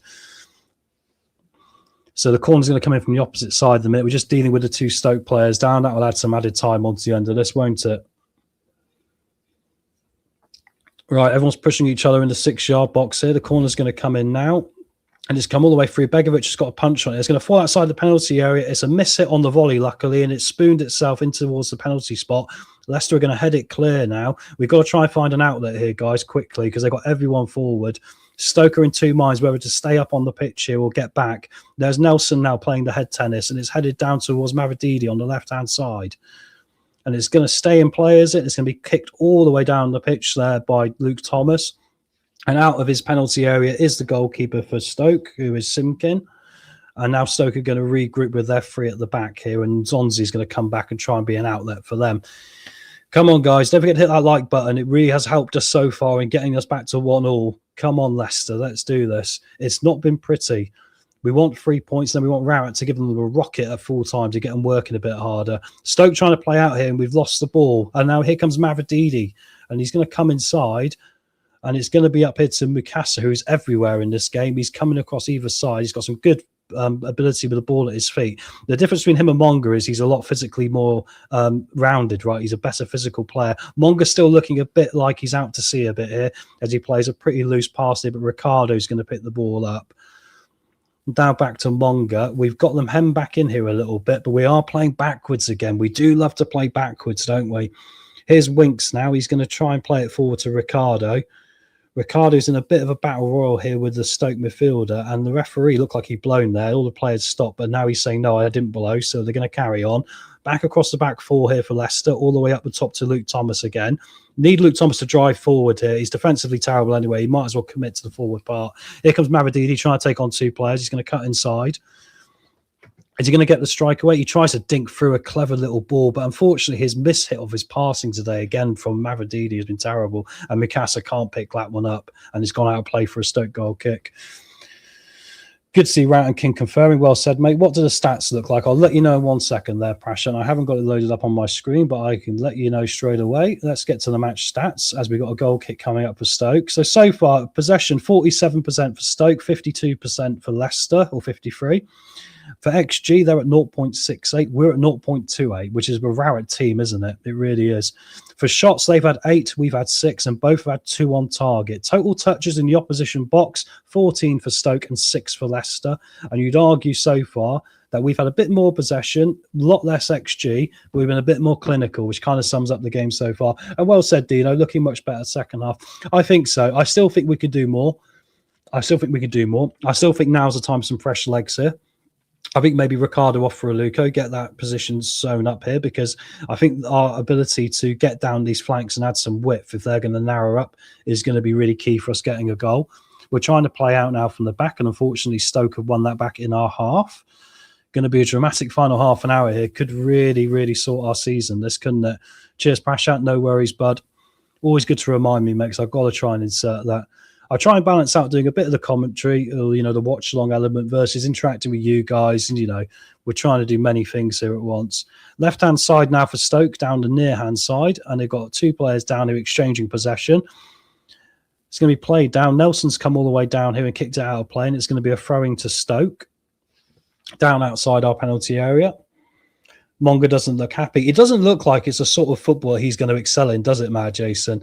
It looks like he's a bit too lightweight for it. People have kind of worked him out a bit, and defenders are just going to crunch him and make his life hell. Aribo coming in for Monga. Yeah, that wouldn't be a bad shout. I think Aribo's got more physicality, hasn't he, mate? I think that's a great shout. And I appreciate that, Paul. Really appreciate it. Ball's still out of play here, and we've won the throwing down outside our penalty area in the same position Stoke just had their attacking one. So, going to see a change here. Here comes Aribo. Aribo is coming on, and off is coming Monga. There we go. Mind yourself, Jimmy, when you say it, bud. But there we go. I know people are probably a minute or two ahead of me here because I had a little bit of a freezing moment. Yep, so first change for Leicester, 62 minutes, guys. It's the right decision. Monga is off. Aribo is on. Interesting one, that, because it suggests maybe a slight change in shape. I'm not sure if Aribo really is the best option for the right-hand side here. I would argue if you're going to do this, you might as well get Ricky off and get a Luca on, because a Luca then can cover all that right-hand side and we can get more numbers in the middle, right? Their passing is a joke, too hard or soft, non-existent. I would say, Stephen, that's one of my biggest annoyances this year. Is you think, what do they do on the training pitch? Because their passing, it seems to be completely non-existent at times. Like you say, it's either overhit, underhit. Mavadidi seems to be on a completely different planet to everyone else, and not in a good way. Like, he played Mikasa, or tried to play Mikasa, and overhit the ball, so it went out for a goal kick. And that was a big opportunity. And well said, Peter. Time to step a gear now. We've got to get out of reverse. We've got to stop passing backwards so much as well. I think positive pressing forward, as we're going to have a goal kick in. It's going to be kicked long by a Coley. There was a press going on. Aribo's trying to get his first touch in the game there, but it's going to be headed by Stoke into the central midfield positions. It's going to bounce through to Ben Nelson, who once again goes for a long ball forward. I like how we're just trying to dink it forward now. So Thomas has put his foot through it as well and pounded it towards their penalty area. Gives Wilmot a challenge who heads it straight up in the air. And we might win a second ball here, guys. It's going to bounce around. It's going to fall down. We've got quite a lot of players free. Here comes Winks. It looks like he's going to look backwards, though. And he does go backwards. Shock horror. Well done, Winks. Much better at committing forward if we can here, boys, rather than backwards. But I don't know. Maybe I'm not the manager. Monga looks so frustrated. I would be as well. I think someone needs to have a word with him and just sort of take him through the highlights of this game. And the one thing he could have done better was he could have utilised space more. He put himself into positions where he didn't use his pace or his trickery to get around players, and he ran straight into them too much. I think he's been pretty ineffective today. The ball's now on the far-hand side with Leicester. We're playing some 1-2 football here. It's going to fall to Skip in the centre of mid. He's going to flick it down to Ricardo at right back. Ricardo's going to chip the ball towards the halfway line. He's going to get it back from the header from Aribo. Aribo's looking lively coming off here. Come off the bench, sorry. Ball forward from Winks now. This game is still within the taking for us. It looks like second half. There's a great ball through. Here's Mavadidi one-on-one with the goalkeeper, guys, and he slots it, and the goalkeeper's got down and got a hand to it, and I think the offside flag has gone up anyway. Oh, my word. If it hadn't, no, they had to have gone up because everyone stopped. Mavadidi got played in there. That's the first time we've played for a press correctly, even though it is offside. Okay, we've not played it for it correctly if it's offside, but the first time a ball's been played through there, and Mavadidi has got on the end of it with no one in front of him, no defenders around him. He went to place it. I would have just smashed it into the top bins there if I was him, because the goalkeeper would have had no chance with a bit of power, and he was offside by a good yard in defence of the linesman. The Daka one earlier wasn't offside, but that one was. He could have also squared it, to be fair, because there was a lot of pace coming in there, and I believe it was from Mikasa again. Leicester are really doing the majority of the attacking second half, guys. So I'm kind of glad I stuck with being a little bit more positive, because we could have been 2 or 3 down in the first half. But like I say, you have to ride your luck sometimes. And now Stoke are going to try and play out from the back, and they're going to kick it along up this left-hand side. There's goals gone over the top here, and Ricardo's obviously caught out of position again. Are Stoke going to keep it in? They are, right in the bottom corner here. Looked like it was going to trickle out of play. The ball is right deep now. Everyone from Leicester's got to get back a bit quicker here. We still look a bit pedestrian in getting back, which does make you worry.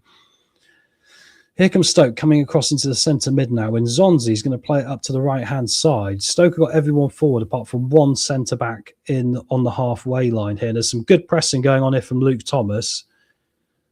Unfortunately, he doesn't win the ball, though. Shock horror. There's been a nice tackle there from Nelson. And he's going to play it into the wire. Sloppy there. I think that was Winks again, wasn't it? Or was it Skip? He's going to be played across now. And Leicester once again dueling for a second ball. Very scrappy in the middle here from both Stoke and Leicester. Leicester giving the ball up quite a bit. Stoke struggling to keep it. Going to come under a bit of pressure here. Now, what we made of? Deep ball in again, which caused us all the problems. And luckily for us, it was overhit. It's gone over the top of the crossbar, and it's going to be a goal kick to Leicester. That one from Sorba Thomas. They rely so much on him getting his crosses right, don't they? And Cresswell as well. So 2 changes for Leicester so far, 1 enforced with the injury. Does that mean we only got 1 other round of changes we can make? So the next change is going to have to be probably about 3 or 4. Can you have 3 rounds of substitutions? But you can make up to 5, I believe. So would we argue for 3 changes in a minute, or was that too much? Get your thoughts in the chat, guys. Up to the left-hand side with Monga here. Unfortunately, his first touch is poor, and Stoke are going to give the ball back to the central midfield positions. Winks is now going to lay it off to the space for Ricardo down the right-hand side, this near-hand side of the pitch. Ricky doesn't get the ball in. We go back across centre mid. Still a little bit overcautious. I think we started throwing more of the, crap at the wall here. We probably have more chance of getting past them. Going to be a long-range strike from Maradidi, tipped around by the goalkeeper. Maradidi saw a little bit of space there to turn onto his left foot and to get a strike away. And fair play to him. He did test the goalkeeper there, and it's gone behind for a corner. Come on, Leicester. Come on. Let's keep this up here. Mavadidi's such an enigma, isn't he? There's sometimes I go, he's going to do something like, and that was a really good decision to take that shot on to put the goalie under pressure there. But other times he makes the worst decisions when it comes to a pass or taking on a man, doesn't he? He's so bizarre. He really is. I'd leave him on for the moment, Mavadidi. I think he's looking like he might do something in a minute, despite all the frustrations we've had with him at times. Going to be the corner now. Mukasa's going to take this one. And you would have thought Winks would have 2 good corners today. That surprised me as well. Aribo's waiting, Nelson's waiting, Skip is waiting, Winks is waiting, all in the 6-yard box. Corner right in, the goalkeeper's punched it out from under the crossbar. It was right bang centre of the goal there, and the referee has given a free kick to Stoke for a push in the penalty area, guys. And there we go, 68 minutes. I'm slightly behind on my clock, actually. It says 70 there. I'm going to see if I can pause it. Just let it catch up a minute here. I'm actually a minute behind that, so I'll just try and refresh things a bit here. Mavadidi looks a little bit frustrated, doesn't he?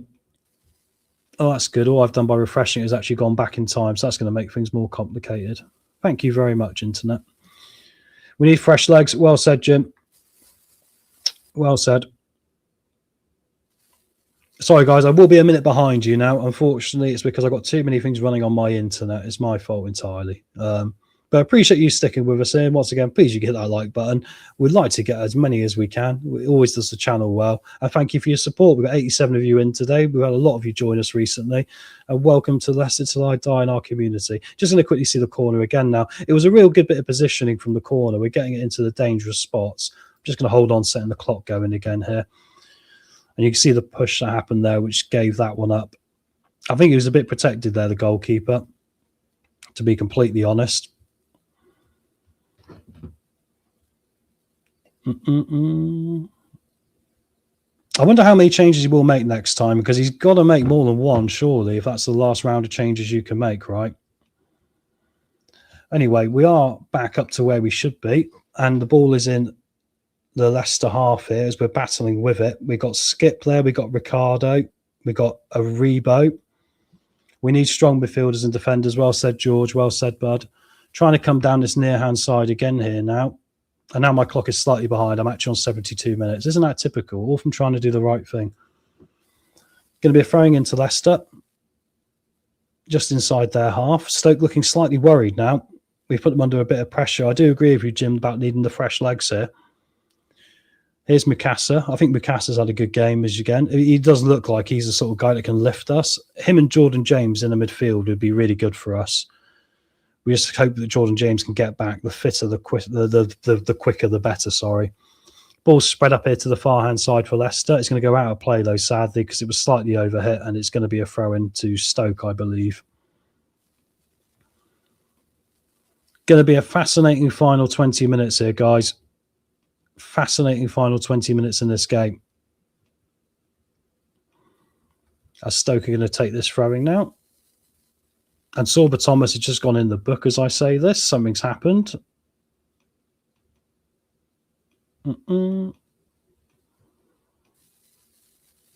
Technology, eh, guys?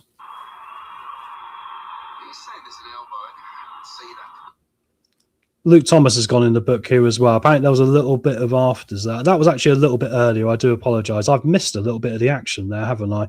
Shows you the problems I've been having. 2 changes for Stoke have happened as well, guys. I'll quickly get them. Thanks, Ben, for hitting that like button. Appreciate it, bud. I missed the 2 changes for Stoke there, which sums up how this one's gone. Right, let's quickly talk you through those a minute here. So, to Stoke, the 2 changes they have just made here is Gibson's come on for Bocat, and then Zonzi obviously has already come on, and Manhoff's come on for Smith. So they've actually taken off their only striker, and they've actually gone now with Cisse up top, guys. So, bit of a change in the attacking unit for them. And it was when my internet was having its little freezy moment, so my apologies for missing that. But there we go. About 20 minutes to go, plus any added time here. Still Stoke 1, Leicester 1. A point for us will not do today, really. If you think what we got coming up next, let me remind you here as the ball's out of play. We've got next up away at Middlesbrough on Tuesday.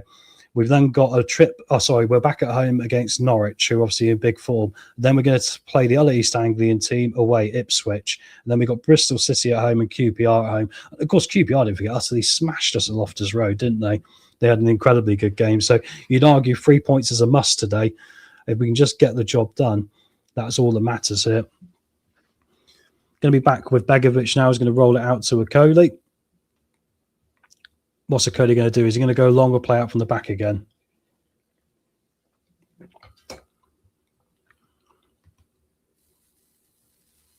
What changes would you make, guys? I do think energy is going to be very important for us here. I think energy would be a big part of the changes I would make. Now, I quite like the idea of a Luca, maybe Louis Page coming in. I'm not sure what Marçal will particularly offer because I don't think he's done too much. I think even in pre-season, he didn't look that brilliant, did he? So I think that's a difficult one for us to talk about, really. I think we'll score in the next 5 minutes. Hope I'm right. I hope you're right as well, bud. We'll take it, won't we?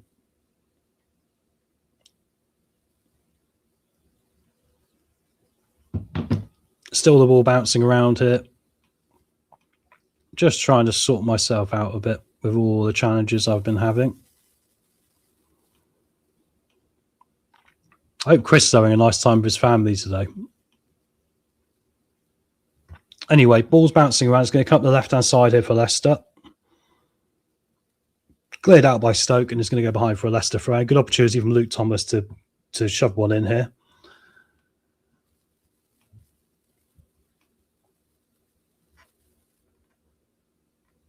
I agree, bring Page on, definitely. Can we get this one, guys? Come on, we've got some opportunities. We've got some pressure on here, look.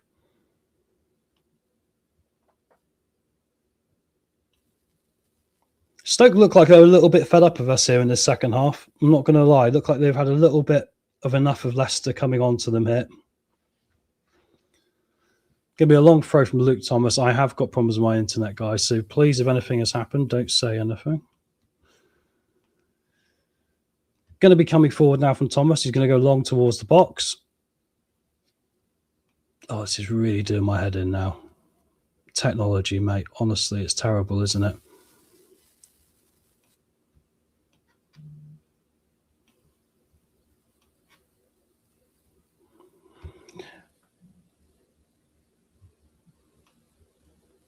And unfortunately, my thing's gone. No, it's working. There we go. Can we get the second goal? And as I say that, Harry Winks has scored, guys. We have just scored. I didn't see it because it's just come back at that time, and Harry Winks has put the ball in the back of the net. It's Stoke 1, Leicester City 2. I do apologise. I have missed it. Hopefully, I'll see the replay. But while we're doing that, it is 2-1 to Leicester, guys. Would you believe? I'm so shocked because obviously... Go! Back of the net.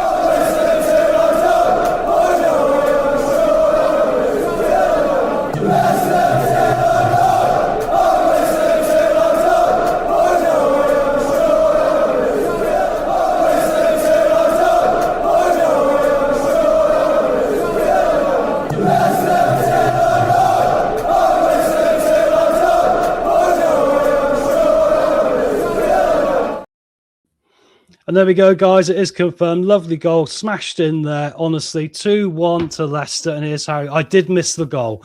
There is a sod's law with me on this channel. If I'm going to have a problem with things, it's going to be when Leicester score a goal. I also missed, famously, the Fatui one against Ipswich from halfway. I looked up and it was in the back of the net. But it is, in a similar circumstance, 2-1 to Leicester. Sound more excited, Jim? I've not seen it. This is the problem. But I know it's gone in. I've been too busy. The problem is I can be excited if I could actually be not in a position where I'm worried about the fact I'm not seeing what I need to be seeing, right? Right, I've got it sorted, guys. We'll go with this. So bottom eight as it stands is going to move us right out of this, hopefully, but much better second half. Well said, guys. Unbelievable.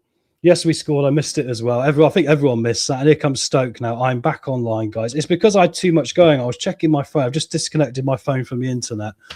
So there we go. That'll help. My word, I live in a third world country nowadays, don't I, for the quality of internet connection. We aren't in the top, 16 in the world, are we? It's terrible. I don't think there was much of a celebration there, Scott, to be honest. But I think, we'll take it. It is 2-1 to Leicester. Right, what do we do now? Do we put 6 on in defence? Let's not do it, Kingy. Let's not do it, Kingy. Come on. 2-1 Leicester. I can't be too excited because I just know what happens with Leicester. I mean, my prediction league's out of the window now, but that's irrelevant. Come on, Leicester. I did predict 2-1, didn't I, in the pre-match? Ball forward now for Winks, trying to play in at the back there. And unfortunately, I think we're not going to win this duel. Thacker is still on the pitch, isn't he? Thanks, Prashant. It's typical, mate, unfortunately. Also, I've got a shared internet with a lot of other people, which makes it even worse, right? But anyway, I've got 78 minutes on the clock here, guys. So obviously, mind your spoilers are. We're probably a couple of minutes behind. It's going to be a throw into Stoke here on the left-hand side as they're going to play it in. It's thrown down here. This will be a massive 3 points. It doesn't matter how we get them. We need to get the 3 points.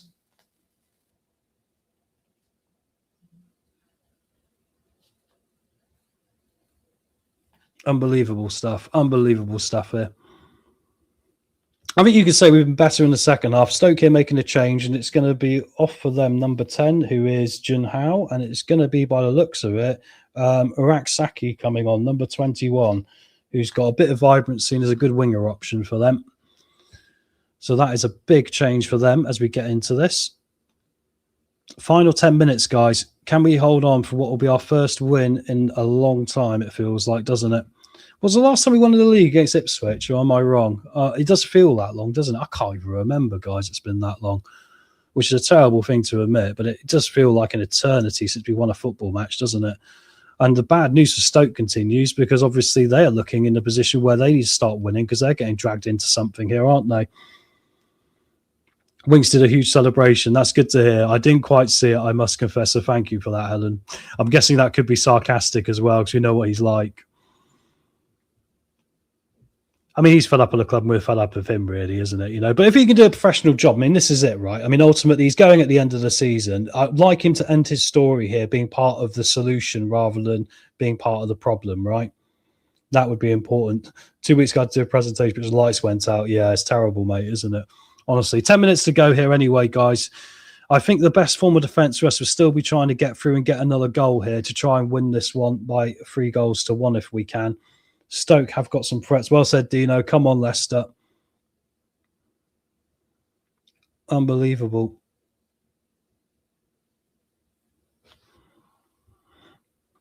Just got to hold on here for 10 minutes. Come on, Leicester. Coming forward again down the left-hand side here. Hello, not coming to the second half. Come on, Leicester, get another. After 3 minutes, it was doom and gloom today, wasn't it, guys? It was looking like they weren't going to put the energy in either, but for some reason it's worked out. Nice overlapping little run here into the penalty area from Leicester.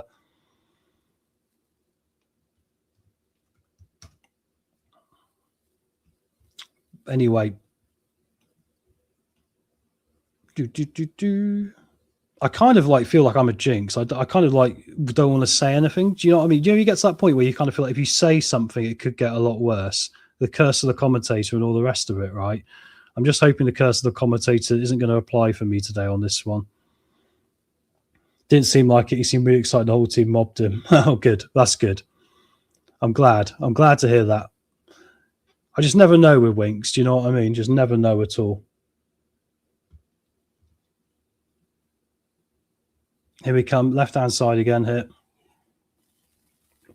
And we got a Leicester player down, guys. And it is Daka by the looks of it. Daka is down. And what happened here? 50-50 ball there with the centre-back. And the centre-back, Wilmot, I believe, has caught him there. Daka's been caught on the heel. I think we might need to make a change on this one. Makes you wonder if Rowett's tactics been to try and keep things tight until half-time, let the players free to attack second half. Could be a part of it. I mean, Scott, like, you know, you've been on my Football Manager show quite a bit, mate. I mean, I have the two formations because I know the players aren't fit enough to execute what I want to do. So I know we're going to have to go in spurts with it and we're going to have to save legs at certain points. I think our players are not fit enough. They haven't been fit enough for a couple of years now. And that comes down to the medical staff and the sports science department, which is crazy because it shows you can have the glitziest building in the world, but it's the people inside it making the decisions and handing out the Lucasades and the Gatorades at the right time in order to get the players up to the right fitness levels. And we're not the fittest team, are we? But 83 minutes coming up here now, and Daka is still down here, guys. I agree, Prash. I hope he is okay. I think it might have to be Richards coming on. What would terrify me is if he brings on a centre-back for him now. My anxiety would go through the roof here with about 5 minutes to go, right? Daka's sat up now at least, guys, but there is no play happening as we're waiting for this to be resolved here. We're going to miss Daka if he's injured. Oh, Dorco. I famously joked when we played him against Cheltenham. I said, why have you played him against Cheltenham? He scored his one goal a year against Cheltenham. We've wasted it for an FA Cup. It doesn't matter. Oh, what can we do? He's being helped up now by the physios, guys, anyway.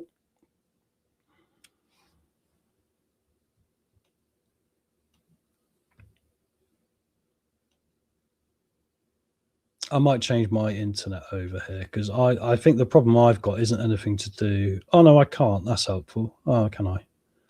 Hopefully this won't make me, guys, a little bit less quick on this, but I'm going to change my internet. I've got a few different internet options because it's obviously my internet is causing me a problem here because I keep getting a little bit of freezing going on, and I appreciate some of you are going to be ahead of me now, so I'm hoping to try and reset that. Right, it looks a little bit better now. Hopefully I won't slow up on this. Could bring in Silco for Daka. Good point.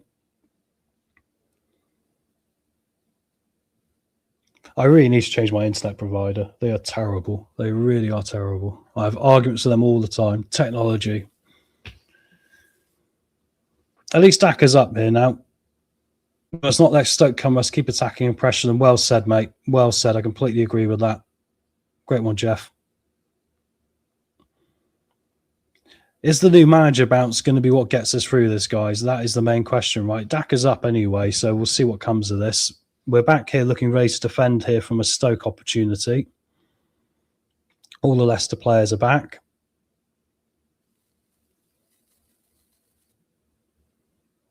Looks like it's going to be a corner. I didn't quite see what phase of play we were on before that.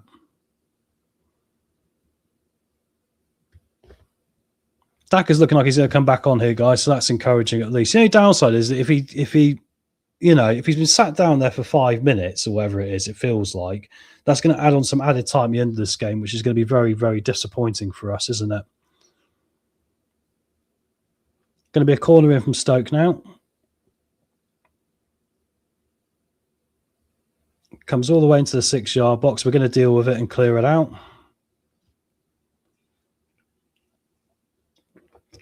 And on the post-match show today, it's going to be me, Jim, and Wayne, guys. Happy he's okay, well said. I don't think Chris will be back in time. But it'll be an interesting post-match on this one anyway. So we've got other things we'd like to bring into it. As of course, we'll take questions from the chat as well. So that will be part of it. Me changing over my internet has done absolutely nothing. In fact, it's made it worse, which I wondered if that would be the case. Surprised when he made 2 subs. I'm a bit surprised at that as well, mate. But I think if you're going to make a decision in a minute, you have to bring on, because you're only allowed 3 lots of changes, aren't you? But you can make multiple changes within that as well. So I'm a bit surprised not to see maybe a triple change coming up in a minute, or maybe a double change. Maybe a triple change now would be too much for keeping the momentum in the team, right? I think that's part of it.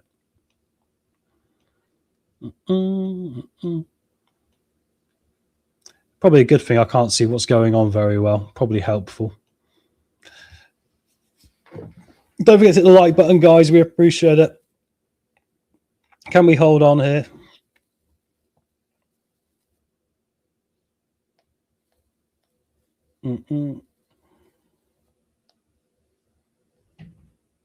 Oh, and as I say that, the delay is over and we're ready to go here again. There's been an attempt missed by Ben Stokes. Oh, sorry, Ben Stokes. He plays for England at cricket, doesn't he? Thanks, Ben. Appreciate that. Ben Gibson's missed a header from the left-hand side of the 6-yard box, which we just saw as assist from Sorba Thomas. So that's okay. That's right. Daka is back on, guys. I think we're back to normal now. I actually think it's my internet, to be honest, mate, because it's terrible. I've got it split over 2 things, which is not what I wanted, but the way they did it for drilling and all that. Oh, it's so annoying, honestly. I might go down the route of getting Starlink, actually. I think that might be better. Ball's around the halfway now for Leicester anyway.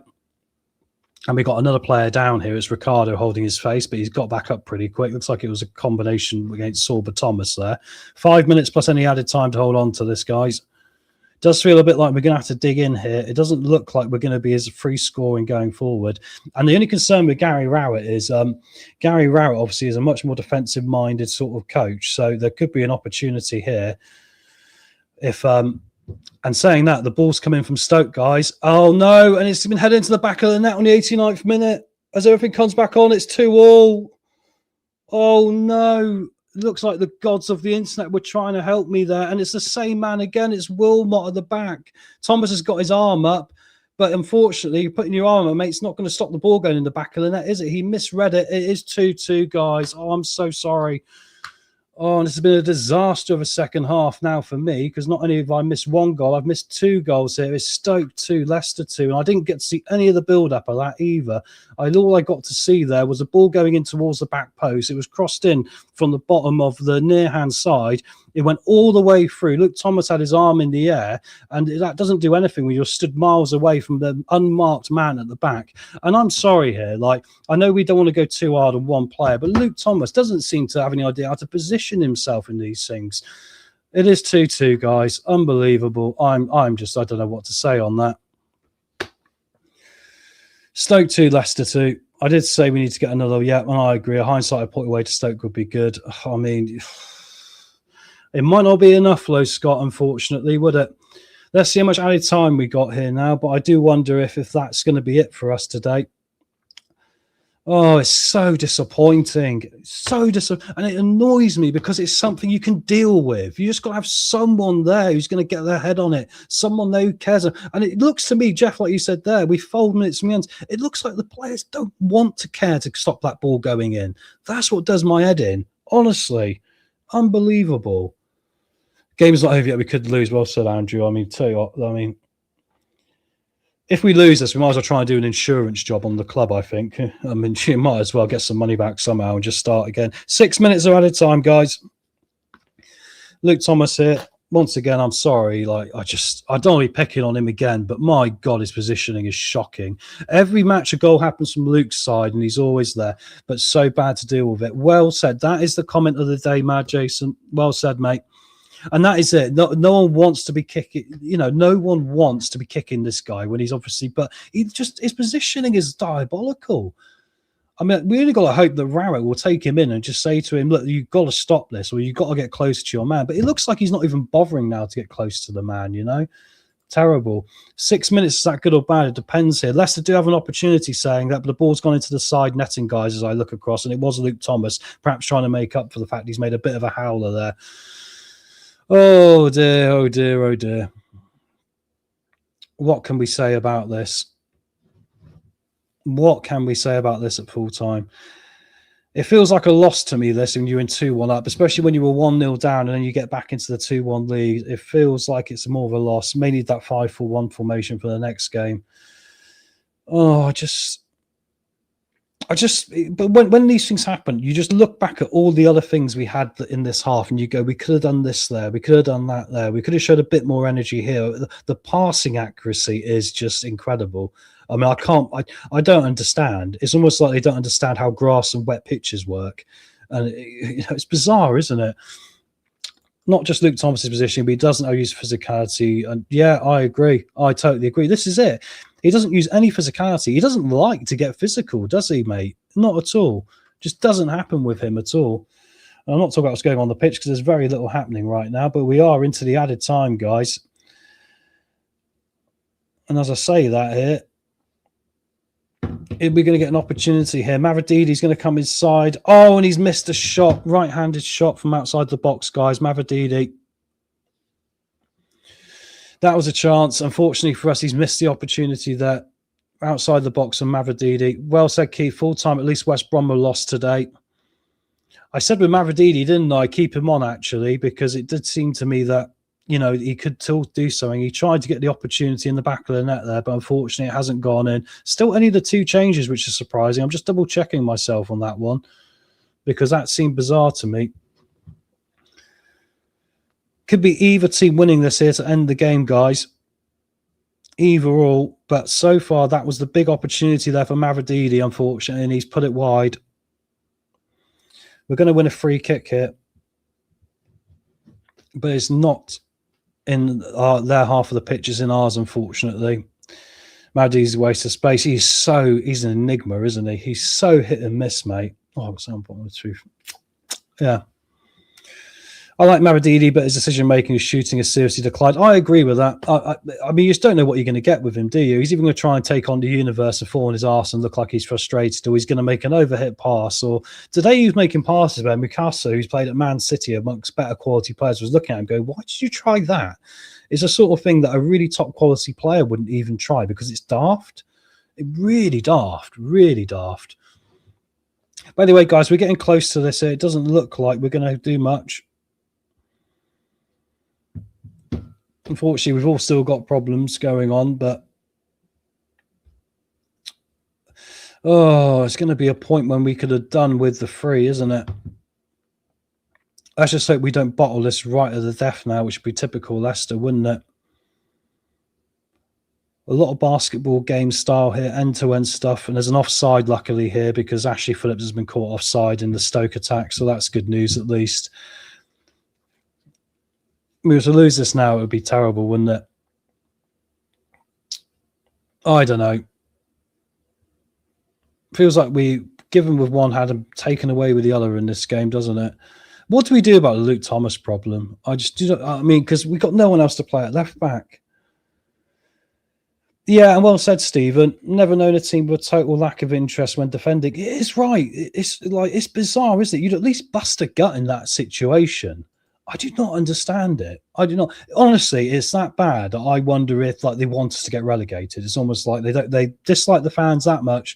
We said too many bad things about them that they want us to get relegated. I honestly think there is a little bit of that. Yeah, I mean, that's an option, isn't it, mate? Why don't we play a Luco at left back? Oh, we're literally waiting now for the whistle to go. 96 minutes is on the clock here, guys. We're going to be getting towards 97 in a minute, and it's still looking like it's still going to be 2-2 here. Cheers, James. Appreciate it, mate. Yeah, hopefully so. They've got to work on this, haven't they? They've got to work on it. No, I'm not even going to say that, mate. You're right. Well said, Helen. Luke Thomas is looking frustrated. He's now bent over looking like he wants to take a crap on the pitch, which might be better, actually, what he offered defensively a minute ago. Oh, and he's hit the header off the crossbar. When we talk about Luke Thomas, the ball's come in and he's headed one off the crossbar, guys. That sums up our day. That Luke Thomas there could have got the winner for us in the 97th minute, and now the referee has blown on that. It was a header from close range and he's hit the right-hand post, guys. Would you believe it? Oh, my word. So not only can you not defend at the back post, he can't header one in from the inside of it. And the full-time whistle has gone with that, guys. It is 2-2. And there we go. Full-time whistle. Luke Thomas just hit the post there, just for the last opportunity of the game. And Leicester are down, looking frustrated here with that. That was a big, big opportunity for us to nick all 3 points. And you wonder if that chance there, and you could argue there, Luke Thomas has had a sliding doors moment there in the last 5 minutes of this game. Number one, not getting there to stop the ball going in the back of the net at our end. And number two, not finding the back of the net at the other end of the pitch. If we go down by 2 points, this was the moment at the end of this game where it hasn't happened for us. So it is 2-2, guys. I am going to quickly go and grab a quick break here for 2 minutes. Wayne's just popped in. So what we're going to do is, guys, take 2 minutes, grab yourselves a drink, go shout in the woods for 5 minutes, whatever you need to do. And then we're going to get into this on the post-match analysis here. And thank you for sticking with me. In the last 20 minutes, my internet's been running so slow that has been a difficult end to the watch-along for us. But maybe it was God himself trying to save us here. Sums up Thomas to a T, well said. Yeah, so guys, once again, we'll be back here in literally about 2 minutes' time with the post-match. And we'll see you for a bit of a discussion on this, guys. All right, and get your questions ready for us as well.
And there we go, guys. Welcome back post-match. Thank you for waiting with us there. We all needed a minute, didn't we? Let me quickly take you through the full-time scores. So we got Hull City 1, QPR 3, Stoke City 2, Leicester City 2, right at the death. Thank you very much. Swansea 1, Bristol City 0, and luckily for us, West Brom 0, Coventry City 2.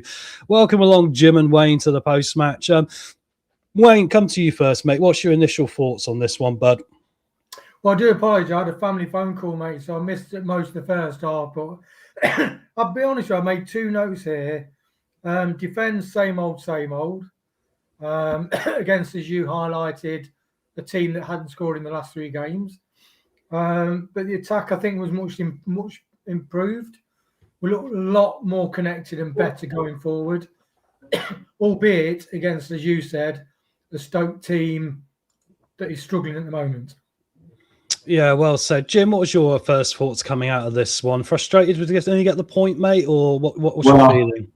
I think it was unfortunately, the same MO for us, the tale of two halves. We were pathetic in the first half, but we showed some desire in the second. And just like someone just said in the chat, we had missed opportunities and absolutely poor defending.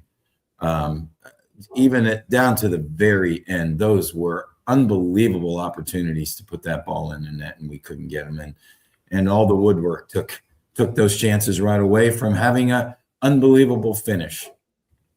Yeah, it's one of those when the world's against you a little bit as well. You feel like you have to work that little bit harder to make your own luck, don't you? But I still think some of the things we saw, is really worrying. I know you didn't say, Wayne, you didn't see the first half, but it's worrying to me, Good thing. Yeah, I was going to say you probably missed the worst of it, mate. But it's worrying to me, like how we seem to have to kick this team to find a second gear when they need it. They don't seem to have it in them, to get us in the position. I mean, if we hadn't gone 1-0 down to start this game, it obviously would have been a totally different game of football. To sound very much like Michael Owen here, but that did not help us in this situation at all. Wayne, does it really worry you just the effort of this team still, even though the second half it was probably better?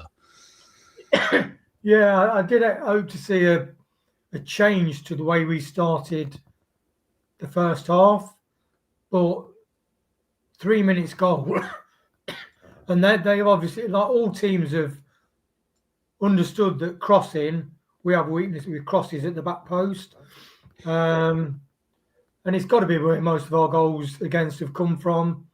Disappointing start yet again. The words SHIT coming to mind. I think Jim put similar in the chat. Yeah, it's interesting, isn't it? Jim, what do you make of that as well? I mean, because you like me watch a lot of sports, right? And we've talked about briefly about how a lot of us have been disconnected from Leicester at times this season, and I felt like it was some of my other sports teams, and I feel the effort hasn't been there. Do you think for us, irrelevant of tactics and Gary Rowett coming in, irrelevant of whoever's in, the players have got to find this in themselves a little bit, Jim? Well, they do. I mean, ultimately, it's down to the players. We missed a golden opportunity today. We needed this. You talked pre-match. We talked at halftime. This is the game we needed. Sorry, I was just doing that for the guy in the chat, mate. Sorry. This is the game we needed. We missed a golden opportunity, a team that was not in good form, and we give up one in the first 3 minutes. And it may have changed the tactics. I didn't think we attacked very well in the first half, attacked at all. We had a spurt at the very end, but Prashant said it good. We got a point, which is somewhat positive. But my God, some of the things we saw in the first half, they're just unforgivable. The lack of effort. They just went through them. I mean, Tom, you saw it once. Was it Daka that was laughing with their player after a turnover by us? I mean, come on. Yeah. First half, I'm telling you, it was pathetic. It was, wasn't it? Yeah. This is a good point from Armchair, rather than getting into the first half to get too much, Wayne. Best opportunity to get a result. The next 5 games are terrible for us, really. You couldn't be playing any teams in better form right now with more to play for than us at the top of the league, right? This lot just can't defend. I don't think anyone can fix it. If that's the case, and I see the argument Armchair's put across here, Wayne, is Rowett the right man for the job in that regard then? Because we need to sort our defence out, but do we need to be attacking more than we are defending? And is that part of the reason why we ended up drawing this game today? I think spot on, Tom. I mean, I'm a big believer that you don't play well for 90 minutes. Those games don't really exist. Maybe 70 minutes and the other team has 20 minutes on top. But although I was on the phone in the first half, I was watching the body language of the players. And the body language wasn't good for our team. No. It would look like disengaged, really. And we have got a weakness in our side for character. Can Rowett build it? Yeah. It's the difference, isn't it? Like as you said, Stoke haven't scored in 3 games. apart from in the cup against Fulham. And we gave them 2 goals.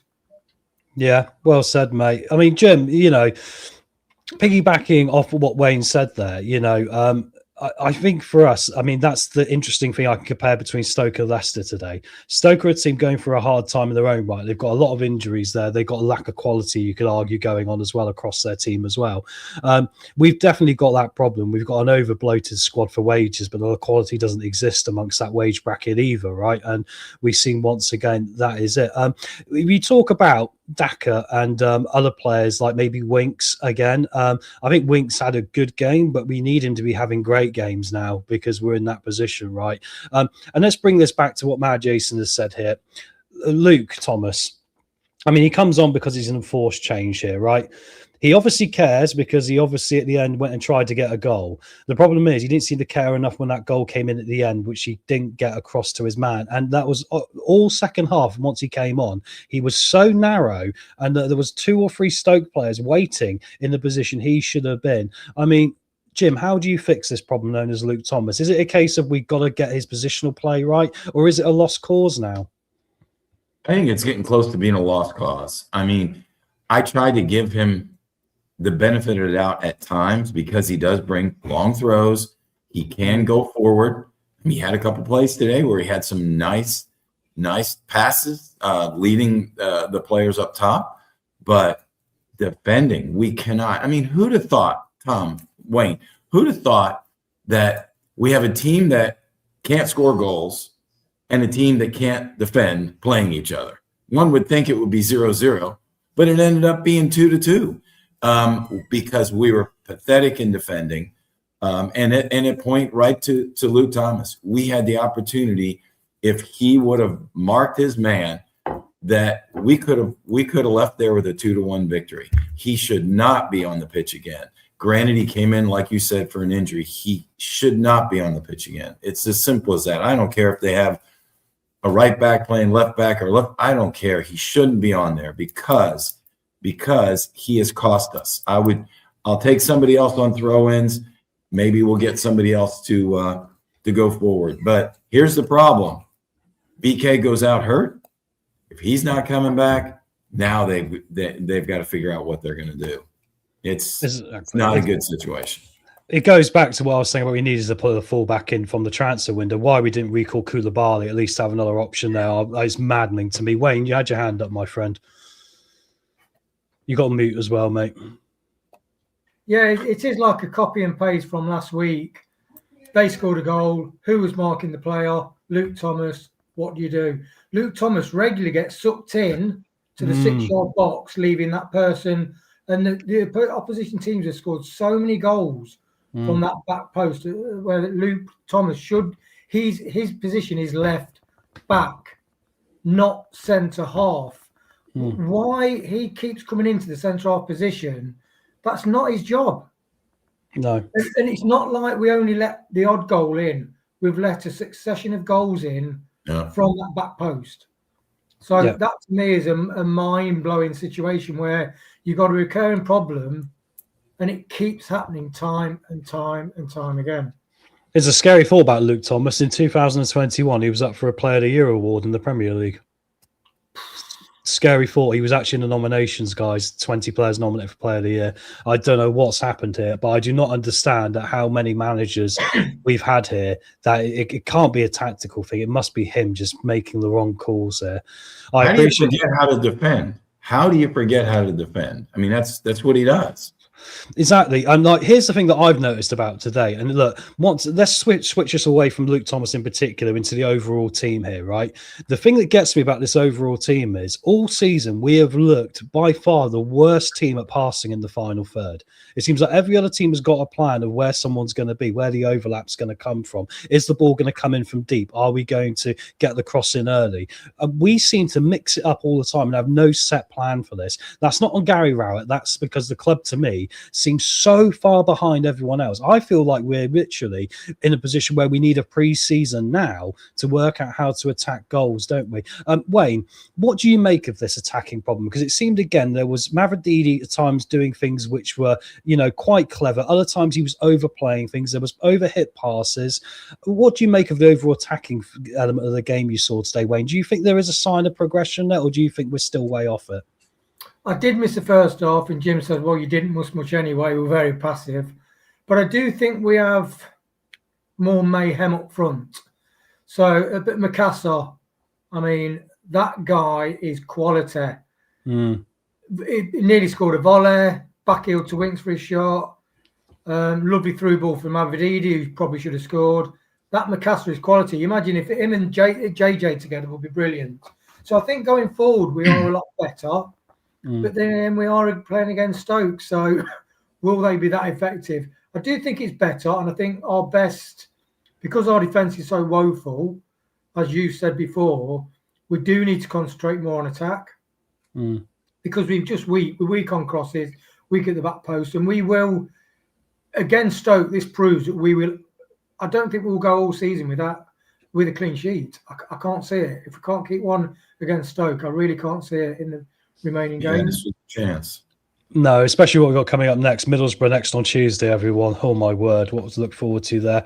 Jim, let's talk about another part of the defence today, and let's talk about Ricardo. I don't think that was the worst performance he's had here by a long shot, but he still looks slightly off it to me in regard to his pace versus the opposition, right, and how they can sort of get at teams, and he seems to be sliding in late, and he got away with it a bit against it. There's a couple of challenges he made, which probably were fouls. I mean, what do you make of Ricky? I mean, do you think today it was better from him, because it did seem like he didn't get caught out of position as much, or do you still think we got to look beyond Ricky?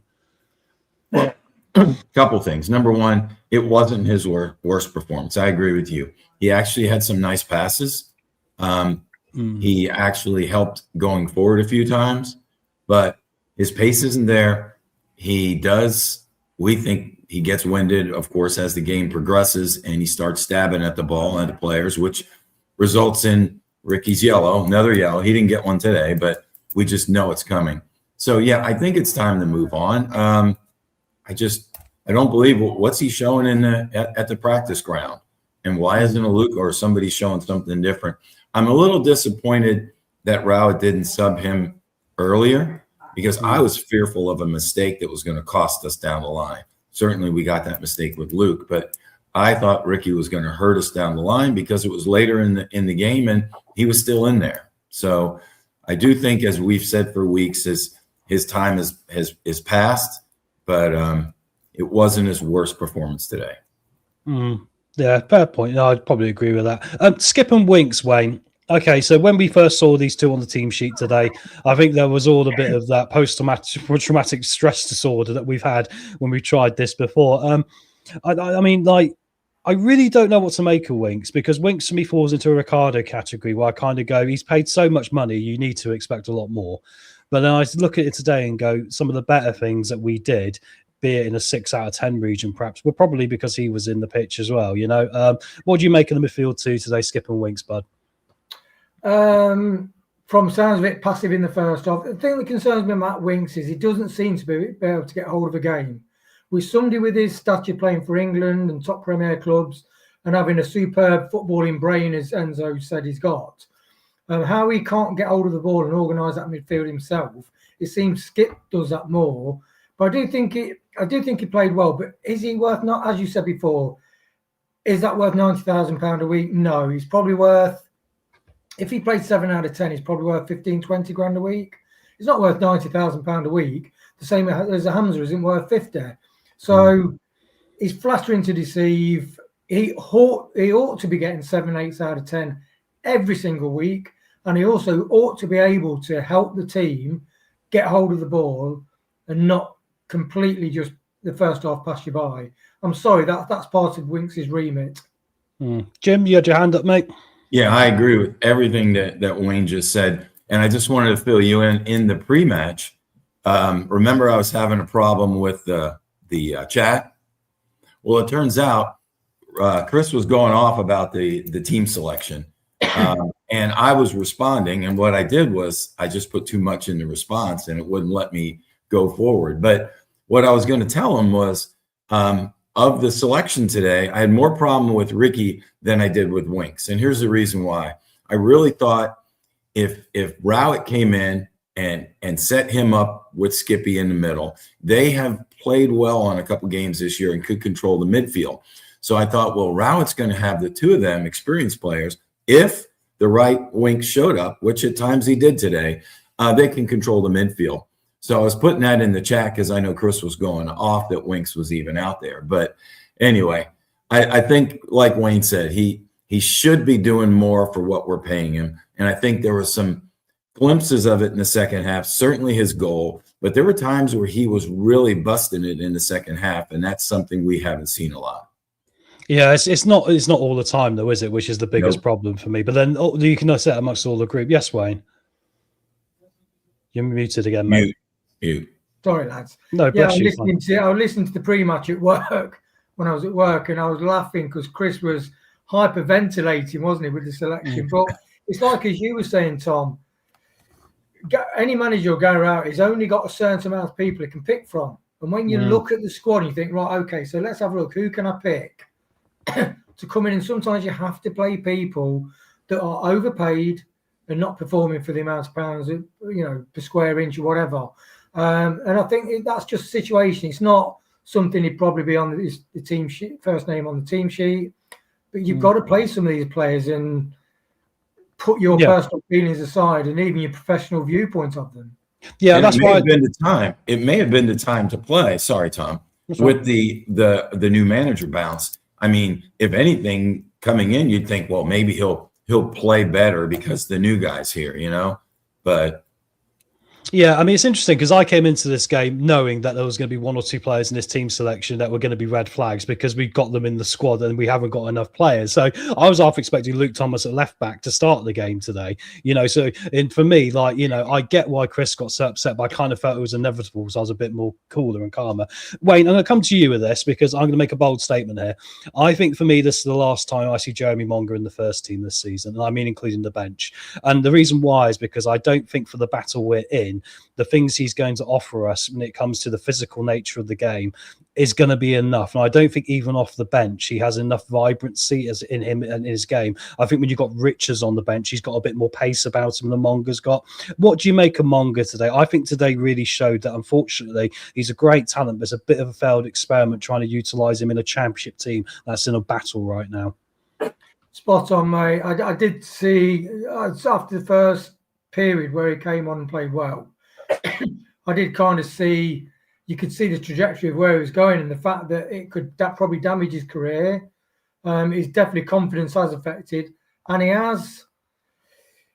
like as Armchair said, he does look disengaged actually, like he's almost given up on the season. Do you think his head's been turned? Because there's been rumours about certain big European clubs sniffing around him. What do you think? I think he probably has. And look, if I was his dad or mum or uncle or support group, you've got to say, has he had the best opportunity or maybe, been played in his best position? Probably not. So it's one of those, I think if he moved on, it might be the best thing for him, but he's not. No, I think, look, things won't always go your way. And when you step into the men's game, it's a lot more physical. So you've either got to deal with that or you don't. And I don't think Monga is particularly dealing with that element of the game, which, as a heads up, that's part of the game, and you're going to have to deal with it, and you're going to have to get where you do the physical stuff, but you still can use your skill set. And Monga hasn't really done that. Yeah, he hasn't done it.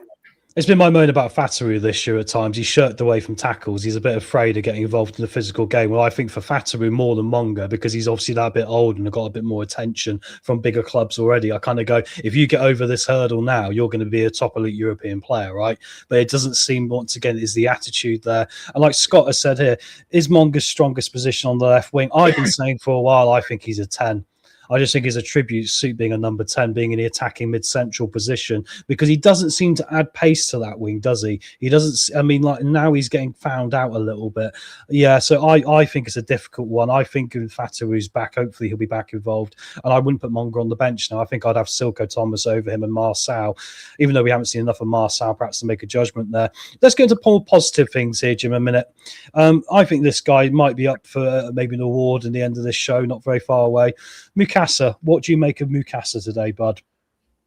He was divine. He was divine. I think that's all you need to say. Move on. No, carry on, mate. No, I think he played well from start to finish. I think he was, I'd like to say he was the difference in the game, but for us, he was the brightest star in the game. He, not only did he get the goal, but he had some crisp passes in their end, in the box, and they didn't turn into goals, but my goodness, he was active all the way through. He looks really comfortable out there. And he stays that way, like I said, throughout the whole match. Yeah, that's fair enough. Wayne, let's move it on to Mavididi. And for you, I'm sort of going through player by player today because I think it's interesting because of how the new managers come in and what we're expecting. You know, and if we're seeing differences in players, I mean, I see with Mavididi now, and the problem is we're lacking options off the bench, aren't we? We're lacking players to come in and just switch it out for him, unless I wonder if Richards might deserve an opportunity over him now starting a game. To me, he looks like he is halfway in between frustrated and losing interest fast, because it seems to be like he'll have moments where he can change a game, but if he doesn't get it right, then we're in trouble, right? I think some of his passing towards, in the first half in particular, he was taking easy options today, you know, because he'd almost got to the point where the overcomplicated stuff before has got in his head a little bit. What do you make of Mavididi? I find him a bit of an enigma, Wayne. He's obviously not the most highest quality of player, but is there going to be enough there in him by keeping him playing to get us out of this mess? I think one game in four, maybe. Mavididi is one of those players I've been most frustrated with because he's not 21, 22, he's 28. Didn't do anything in the Premier League. You know, most players under Enzo played in a brilliant team, so you will shine more than in an average team. No, he was getting knocked off the ball easily. And like when Mukasa set him up for that shot, it just seems like he doesn't believe he's going to score. So it's just that I think with Mavididi, it's that 20% off that even when he's on a brilliant game, he's only 6 and 7s. You know, can he? So the question I've had with Mavididi, what's the definition of a winger? To get the ball down the wing and get the ball in the box, to take players on and to break into the box and score goals. That's pretty much the Google's definition of a winger. I don't see any of those elements in Mavididi's play. I think he's lacking his belief. And his lack of belief means he doesn't try and run past people and get in the box. He doubles back a lot, and you can't blame it on Enzo's system because Enzo's been gone for the last 2 years. I think that's down to his character. And for me, that's why it's like Damari Gray. Damari Gray had a ceiling, and the ceiling was down to his attitude and his mindset. He's got loads of ability, and I think Mavidi's is the same. It's his mindset, and I don't think that mindset qualifies him to get another contract. I think that's a good comparison because I think with Damari Gray, actually, he's turned into a bit of a Damari Gray, funnily enough. Yes, Jim, carry on, mate. No, that's dead on, Wayne, because you know he's got the physical attributes. He's got the skills, but it's got to be something. And with the attitude, I mean, Gary Rowett got a heck of a job ahead of him because that defines a lot of our players. They've got skills, but the attitude's not in the right place. And he's the epitome of that. You know how quick he is. You know what he can do, but he's not doing it. He's not filling the needs of that position. And when he gets an opportunity, how many times, I know somebody said it was Armchair, his first head to drop. How many times today did he have missed shots or opportunities and you see him on the pitch with his head down, you know, on the ground because he missed that opportunity? We have to have more from that position, and he's just not bringing it. A lot of it is just his attitude and his mental well-being. Yeah, I think he definitely qualifies to me as one of those players that if they look in the mirror, they need to kind of find that little bit of inner strength when things are hard. I think rather than what seems to be happening, which is a lot of them seem to want to hide and run away from it and not be involved in it, right? Yes, Wayne, you got a point off the back of that, bud. Yeah, it's just with guys following you guys. And really, the wingers for me this season have really disappointed me, to be honest. The ability they've got, and don't get me wrong, Fatu's got 8 goals and JJ's got 9. So that's a decent haul. You know, if he gets 10 goals a season, that's pretty good. But the arms flailing, the lack of attitude when things don't go right. You know, sport is about things not going right and how you deal with it. And I do think the wingers have let the team down this season. They should be giving us 6 and 7s and 8s out of 10 every week. And sometimes they've been 4s and 5s. Yeah, this is it. This is it. Jim, let me come to you with this one. I'm at the point now where, of course, we famously remember in history when Wycombe Wanderers played us in the FA Cup where we were under Peter Taylor, and they needed to go on to CFAX and asked to basically get a new striker in the club because they didn't have any. We are completely screwed as far as I'm concerned because we've got 2 strikers. One of them's not even really a striker, and that'll be Jordan Ayew, and he's not even on the bench now. And we got Paxton Daka. And I tell you what, I mentioned it. I did not like to see him joking around with the centre back of Stoke when he was duelling for a ball and doing a silly overhead kick. I think we're banging trouble because we haven't got a striker in. I think, I'm not trying to be too negative. I think our relegation is going to probably be because of that. What do you make of Daka today, mate? Are we just stuck with having to see him play every game now because there's no one else? What do we do? We are screwed. We are really screwed because I thought that when he got hurt and he was down, I even put in the chat to the boys, I thought, who else are we going to bring in? You can't play Richards up top because Chelsea says no. Ayew, his time's done. He got us through a little bit of the time when we needed him, but he's done. Who else are you going to put up top? We're going to have to – we know we can't defend. If we were a team that could score goals and couldn't defend, at least we maybe would have a puncher's chance. We have no punches. We have no ammo. If it weren't for JJ when he was here, a miraculous goal from Fatawu every now and then, I think it's time that Rowett looks and starts playing. I mean, why didn't we see Richards at all? I mean, maybe we don't have a prototypical striker to play that position, but, I mean, at least get some excitement, somebody who's willing to be active up top, and we just don't have that. But if it comes down to who are we going to put up there, we're screwed. Yeah, Wayne, I've just written down here like some of the main problems with this football club right now, this football team: leadership, passing play, fullbacks, no striker, heads have dropped. People don't look like they want to be there. Isn't that a recipe for, unfortunately, a relegation to League One, Ray? Is that all we're short for? No, there's more. I haven't quite finished the list yet. Those are the first 5 that jumped into my mind, mate. I thought I'd have time to go and make a cup of coffee. God. Yeah, we are weak, and that's the problem that Marty faced. Whether you agree with some of his decisions, and the thing is that the player situation is not. It's not from this season. It's just historical build-up. That they are having a clear out, and this is the reality having the clear out. In the clear out, you've got slim pickings, and it's the lone players again. You know, until Ramsey got injured, it was JJ and Ramsey, and it's like Macassar. So it's super frustrating, but you can't just go like that, Harry Potter, and sort it out with a magic wand. And we're literally, can we pick a team to grind a couple of draws out the next 5 or 6 difficult games, hoping JJ will be back? Hoping that, Macassar and we can get the new guy in up front, whatever. We scored 2 goals, which is hopeful, but we are slim on personnel, and we're slim on personnel with attitude. Defensively, especially left back, we're in trouble. We just hope we can get 1 more point or 1 more goal difference than 17th place. Yeah, just to say, Armchair and Dorco, we believe that Richards can only play on the wing for us because that's what Chelsea want him to do. He has played as a striker for Chelsea in their academy as well, which we would like to maybe see him play as a striker, but we have concerns from what we've heard that if we play him as a striker, Chelsea are not going to be very happy with us and they might, maybe recall him or something. These things do happen, unfortunately. Scott here, little physicality, little height within the squad. Totally agree here, mate.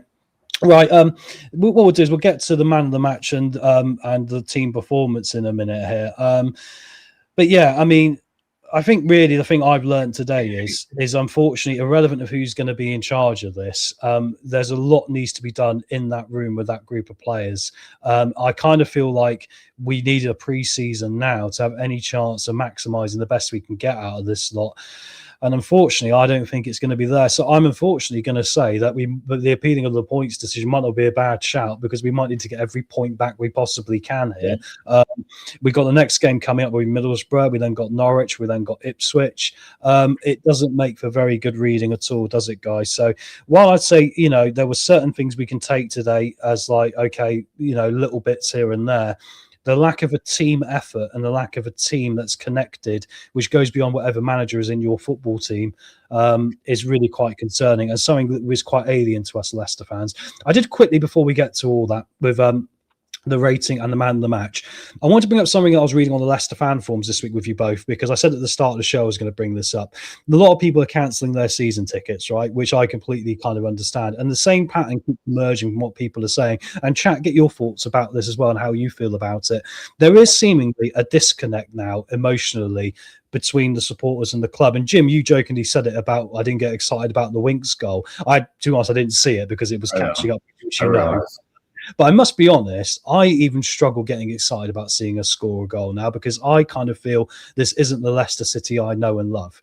Irrelevant of how good we are on the pitch. It's the effort, it's the lack of fearless, it's the lack of Foxes never quit. Those metrics, those names, those fancy little slogans, which actually were part of our football club, don't seem to exist anymore. Wayne, I'll come to you first on this one. Do you feel as a supporter really disconnected from your football club to the point where you actually at the point where you I want to spend my time elsewhere now rather than watching Leicester play football? Not really. The only thing that I did think of stepping away a bit is because of the negativity towards the club.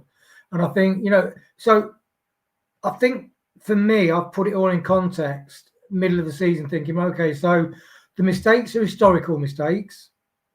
You can't develop fighting team spirit with people like your Winks and your overpaid players. Even Hamza, who seems to have a poor attitude towards fighting for this team and really leading by example. And the quality side of things, we've sold the better quality. So it always was going to be attritional. And it just reminds me of when we went down to League One. Attendance has dropped off then. I just think it's a natural phenomenon. And I think as things start going, then people will get the opportunity to buy season tickets.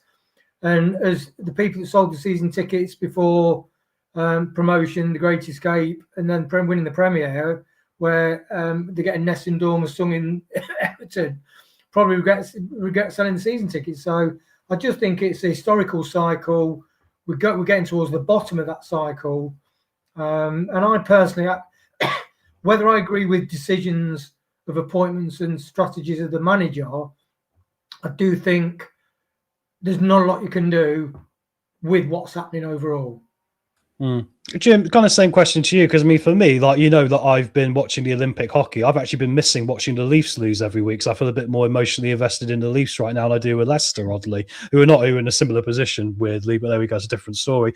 Do you feel the same level of connection with the club this year, or even for you, do you feel like it's a little bit disconnected?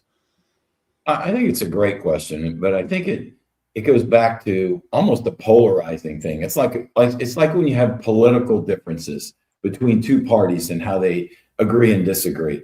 You're going to get the fans that are so negative right now, the ones that Wayne talked about. I mean, they have the right to feel the way they feel. No, I was going to say that, quickly to Wayne. Yeah, I think people do have a right to feel negative. There's been a lot of negativity to see. They don't have to be positive. But what I have a problem with, and you're asking for me, I don't give up on my team. I have season tickets, and I love the team, I will still go. Granted, the ones that are turning in their season tickets, it's their hard-earned money. They have that option. However, I think Reese said something good on one of the shows this week. He said when he steps into the KP, he is 100% behind the manager and 100% behind the players, okay? May not like the outcome, and I certainly don't. I don't like the effort. I don't like the way some of the players don't seem to want to be there. I don't like the way the management, the ownership have run our club that we love so much. However, I'm still going to be a fan. I, like Wayne, will continue to watch. I mean, hell, I got up at 6:30 today to get ready to watch this match, and I will again. So I think although people have the rights to leave a game when their team is three goals down, I don't subscribe to that. I don't subscribe to giving up on your team. You can be frustrated, and you have the right to do whatever with your season ticket money. But I think it hurts the players and it hurts the fan base. I don't particularly like all the negativity, but people have the right to feel the way they feel. And Yeah, that's a long answer to a short question, but I'm not going to give up on them. And I do think there's a big disconnect with what ownership is doing and the decisions that they've made. I think you literally took the point I was going to say there to wrap that up, Jim. And that is, I think, and like Paulo has said, the club's got a lot to do to get the fans back on side, because I think the way the club has kind of done things this year, the way it's come across, I think the disingenuous nature at the top of the football club and the lack of accountability has spread into what some of the players say after games. And I think when you're seeing that repeatedly, it is stuck in that peripheral madness, isn't it? Of going, well, we're being told one thing, but the actions aren't matching up. And then you do lose interest, and you rightly, as humans, will want to do something else, right? So yeah, so I think the club's really got to work on it. And I will quickly say, for me, obviously, I would like some new ownership. Just with people going to the game against Norwich, there's a lot of talk about protests outside the stadium. I think the discussion is at the point where the people are saying inside the stadium there's probably going to be support for the team, but outside the stadium there's probably going to be quite something going on. So get on your social media profiles, get on people like Steve and Elm, who obviously goes to a lot of the games. I don't think he sent me a video today, actually. I better check if he has. Oh, he has. Steve sent me a video. I'm just going to get Steve's video for us all, guys, to finish off. And I apologize, Steve, if you're watching, because I was so distracted by what's going on. It will be interesting to see what you got to say. But yeah, it's an interesting one, that what's going to happen next week with that. So keep your eyes on all the socials here. Let's quickly get a comment up here while I do this. One drawn, it seems hunky-dory. They played a little better. We have 5 monster games, but don't forget Stoke's a poor side too. Nate's in here, mate. How are you doing? I just want to enjoy Leicester football again. It's painful at this point. Wayne, talk to us about this a minute while I get this video. I mean, what do you see as the next stage of Gary Rowett's master plan to get us out for this for next week? Well, we'll see. It's ironic, isn't it, where he was a defender himself and is known for developing resolute defences. We let 2 goals in, and yet we managed to score 2 goals in the game. So a bit of a paradox, really, but let's see what he can do. I just think it's like, what would I do with that group of players? You know, I would only probably have 3 or 4, 5 tops out of the whole squad in the season, even in League One, for instance, which you probably get promoted in your FM, Tom. How many of these players would you have in your team, honestly? Or none of them. None of them at all, mate. None at all. Guys, let me get this in now. Steve has sent us a video. Steve, thank you, mate. I'm a bit late today. Here's Steve's thoughts. He was at the game today, guys. All right. How are we doing, guys? Well, 2-2. First half was awful. Second half, we showed some fight, got back into the game, and if it wasn't for Luke Thomas losing his hand at the back post, we probably would have won that game. Yeah, you can hear back in the lads. Fantastic to hear. Yeah, could have won it at the end there as well, hitting the bar and a couple of shots with a rebound and stuff. But Mavadini needs to be better with his finishing, because that was terrible from him. But overall, it's a point gained, and we move on to Tuesday night. So fingers crossed, pick up some wins. Cheers. Thank you to Steve there. A bit more positive actually from Steve there, you know. And I think there is a point to this, guys, as well. We've got to take it in a small dose today. If it was a case we were under Marty Cifuentes, I would get that we could really go 2 guns blazing again today, you know, at this. But I think, for me, to your way, I asked you, Wayne. I'll come to you with this as well, Jim, before we wrap this up in a minute. I do think that, you know, one thing we've got to work on is the passing play in the final third. We've got to somehow sort out defence, because there's no point in Gary Rowett trying to play his style of football here if we're going to sort this out, with people like Luke Thomas and Ricardo perhaps being involved. And just to quickly say about Steve, he's on X at Elm_665, I believe, if that's correct. I hope I didn't get that wrong, Steve. I will just double check. And he's currently doing a lot of charity work for local mental health charities. He's going to be running marathons and all the rest of it. Yes, it's Elm_665. So please give Steve your support on that. It's very topical, especially with us being Leicester City fans right now, because I know my mental health's been going through it as well. Jim, so going back to you quickly before we go around and do man of the match and team performance, what would you want to see next week as a progression from today? What are the main things we've got to get right? Well, certainly your long laundry list of things was right on. Defending, I mean, we have to sort our defending out. Granted, we're very, very thin back there. I get it. It's a shame we have Lascelles come on board, but he gets hurt and can't play. Vestergaard's out. We know Thomas should not be on the pitch. Now VK's hurt. So I would say defending first and foremost. I think the second part of it, if he puts exciting players up front, if Mavididi doesn't have the mental strength to do the things he did, then get players like Richards out there. Get Louis Page on the field. Get some players that at least show some action and motion up front.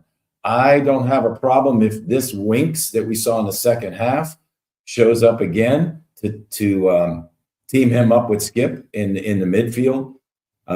But certainly, I think the defense more than anything. Yeah, I'd agree with that. I think that also well said here by Richard here. I think once Fatu and James are back in, I think you can maybe look at things slightly more positively. The worry I've got is the games we've got coming up next. And it does go back to these things of we needed to get more out of the Oxford and Charlton games, which are beyond the football club for not being organised quick enough again. Okay, so let's go for man of the match first, guys. I'm going to start with this one. I think for the second week running, it's quite an easy one for me. This is not going to really surprise anyone. I think for me, it's got to be Mikasa. I think Stoke earlier on realised he was going to be a threat and tried to put a couple of players on him. I think once he found the space, he scored a very good goal for us, and we need to get him in positions to do more often that than anything else. And I think he falls into the Jordan James category of hopefully he'll be a lone player that will lift the group we got here, and hopefully the more minutes he plays, the better he'll be. So for me, it's Mukasa. Jim, who's your man in the match today? Mukasa. I think his goal was tremendous. His volley that he almost scored was tremendous, and just the way that he not controlled, but was active throughout the game. Very good comparison that you just made to Jordan James. Wayne, for you, sir. You on mute, mate? Sorry, mate. Luke Thomas. I thought the way he hit the post was absolutely brilliant. And the way he left the man at the back post of the goal, I'm thinking, if you ever want to learn a lesson in how to play suicide football, that's it. No, joking apart, it's Mikasa. He scored a goal. I've got notes here. 76 Mikasa volley from Thomas Cross. 77 minutes Mikasa back heel to Wink shot goal. 79 minutes Mikasa lovely through ball to Mavididi. Should have scored. I mean, the guy's a genius on the ball. He is, yeah, exactly. I don't know if we should do a donkey of the match today, to be fair. I do wonder. And you know who it's going to be. You know who it's going to be. I'm going to do it, but I'm going to challenge people with my choice. I think there were some players today who were poor. I think Luke Thomas obviously was very responsible for the goal that went in. I also think he did try at the end to get involved. I'm going to give it to the player who I think didn't get involved, who needs to get involved. I think that's and there was a lot of people you can give donkey today. Patson Daka. I'm sorry, I don't think Patson Daka is offering us anything. It's like playing with 10 men right now. While Thomas obviously will rightly get the nod from a lot of people in the chat as well because of the mistake, he's at least getting involved in the game. And I think Patson Daka, for me, looks like he's out on a jolly with the boys. What do you think there, Jim? Who would your donkey today be? I totally agree. Let's just take Thomas off the board for being a choice because he's the easy choice and he'll get it. I think you're dead on with Daka. I haven't been a big Daka fan forever. And to see him smiling and laughing after he missed that opportunity, and he never seems to be able to get on the ball and punch it in. So I think Daka. Wayne, donkey of the day? Yeah, Dakar. I mean, you did say earlier, you said, we've only got two up front and Ayu's not really a striker. And while you're saying, I think, well, Dakar's not really a striker. Google the definition of a striker. Dakar is not that. No. Wayne, No. I was going to say, Wayne, are you going to see the under-21s this week? Yes, mate, yeah. Yeah, Well, so you're going seeing this week, Man United. Is it Man United? And the week after is Newcastle, I think. Yeah, so I just started to interrupt you. I just sort of say Paulo just asked a few more of the youngsters need to play. Next time we do a watch along, guys, Wayne will come back and let us know if he thinks certain players that aren't featured can feature in this team, because I think we need to look at Hutchinson coming in for the under-18s to go up front. I think we're desperate he was for the one that really stood out. There was three that really did stand out. And Hutchinson, physically, he could play in the man's game. Well, there you go. So why isn't he in the team? We need it now. Wayne keeps on. Yeah, we are very funny. Daka, yeah, nothing exactly. Right, guys, let's go for the team performance today. Difficult one for me. This. Do I start or do I go last? Oh, guys, it being the host, you get all these decisions you get to make. Right, I'm going to go with Wayne first. I'm going to go last today. So, Wayne, what would you give for performance today out of 10? Because we're two different 45 minutes, they're impossible, aren't they? Such a quandary. I don't get it in the chat as well. Get it in the chat as well, guys. What do you reckon? Be able to give a 6 or 7. I don't really know what those numbers are.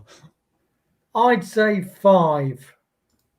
Because the first I look, to get 15 shots on goal and 5 on target, that to me is progress. Yes, Stoke are poor, but we weren't getting anywhere near those numbers earlier in the season. No, that's it. Jim, what about you? All I can say is football friends. 5. I had it written down just to let you know. That's 5. I do agree that we had so many near misses, and one's hitting the woodwork. So I was very positive to see that. First half was still very lackluster, so I wouldn't go any more than that because they just didn't look like they wanted to play. But the second half was a different story. There we go. Well, for me, I'm going to hate to say this. We do this a lot between the three of us, which is why Chris normally is better to be on the show as well, because I'm sure he would go a bit more scathing. I've gone for a 5 as well. I also am thinking bigger picture of it as well. I'm thinking, look, we need to see some progression for next week, for Tuesday. Sorry, it's coming quick, Middlesbrough. Great question. How do we go against Middlesbrough next? You do wonder if we try and defend too much in that one, they might rip us to shreds. But currently it's Middlesbrough 0, Oxford 0. So today's game might be a good indication of what we can expect from them. So I'll go for a 5 today. I still think, it's one of those days where we can go mad about it because there's a lot of things hanging over from not just Marty, there's things hanging on from Ruud van Nistelrooy and from Cooper still that we can't quite get there. But he's only had 2 or 3 days here. I'll go for a 5 and hopefully we'll get to the levels of 8 by the end of the season, because if we don't, unfortunately, guys, we will probably be relegated to League One and we'll probably be deserved, unfortunately, as well, and that makes it even worse. Right, guys, just to let you know what's coming up, we got tomorrow night, I'll be back here at 8 o'clock with the Football Manager show, and it is one worth coming along to tomorrow night because I'm going to have a little bottle of champagne here ready to go because we're 5 games away from promotion to League One from League Two. So with final 5 games of that, I think Chris is going to pop along as well. So you actually want to see Leicester win. I joked last week, it's the only show on Leicester till I die at the moment. You'll see Leicester win a football match. So please come along and join us for that tomorrow night at 8 o'clock. Jim, Wayne, thank you both very much for coming along here today once again. And guys, I'm going to say this, look, we're in it together. I mean, right now I'm feeling disconnected from the club, but if I could be here to at least to try and add the voice of reason sometimes, or to sometimes rocket players, I'm glad I could be here with all of you on Leicester Till I Die. Thank you very much to Mad Jason today, who also, oh yes, I'll do that as well. And Mad Jason, thank you today for becoming a member, much appreciated. And I almost forgot, Jim, I tell you what, I forgot about Steve sending me a video because I was so in my head about what's been going on. I also forgot about the overlay and I haven't got it. Unfortunately, Chris has taken it off, but we got your 3 things to end the show, Jim. So, Jim, give us your 3 things to end the show today. Well, I will say before I start, that was a good video from Steve. I like to see what he saw in the game and the positivity. Which brings me to the start. We got a point. Like it or not, depending on how you think about it, we at least got a point. We had our chances to win. Gary Rowett knows what he's in for now, and his team sheet at first we didn't think was the greatest, but had some positives to it. So we got a point. That's number one. Number two, on the negative, and I will be negative, we have found out, and we knew it all along, Luke Thomas cannot defend. He cannot defend because that inability to cover that back post cost us, because we really should have won that game, but he cannot defend. And the last bit, we all are going to chip in to help Tom with his internet, because he keeps missing goals, and we can't have that. Tom, you did a beautiful job. You're so eloquent when you cover these, and I see all the people in the chats on how well you're doing, but we gotta chip in. So there'll be a GoFundMe for Tom's internet. So we'll work with that. Otherwise, well done, fellas. We'll do this again. Go Foxes. Well, there we go, guys. We've got to try and end on a positive note. Unfortunately, on the final day of the season, that might not be possible. At least we'll be able to have a cry together about it. So there we go. Yeah, come and join me tomorrow night for the Football Manager show. We can also chat a bit about football as well. And like I say, we can celebrate that. So, guys, thank you to everyone in the chat today. Like I say, really appreciate all you guys being along and choosing Leicester Till I Die TV to come and watch this with. And fair play to you, because we're getting a lot of people in, which we appreciate. And you think about where the club is right now. Honestly, it's a great, great thing to you to still be stuck with Leicester City. I'm sure, like a lot of us, we'd like to maybe be elsewhere. But anyway, guys, thank you very much for coming along. We'll see you back here tomorrow night at 8 o'clock. And until then, there's a Leicester game coming up on Tuesday. No rest for the wicked, right? Good night. 5, 4. Thanks for watching. These videos are tremendous. You better like them too, or I'll be back. This podcast is proud to be part of the TalkSport Fan Network. TalkSport. Powered by fans. That will conclude this evening's entertainment.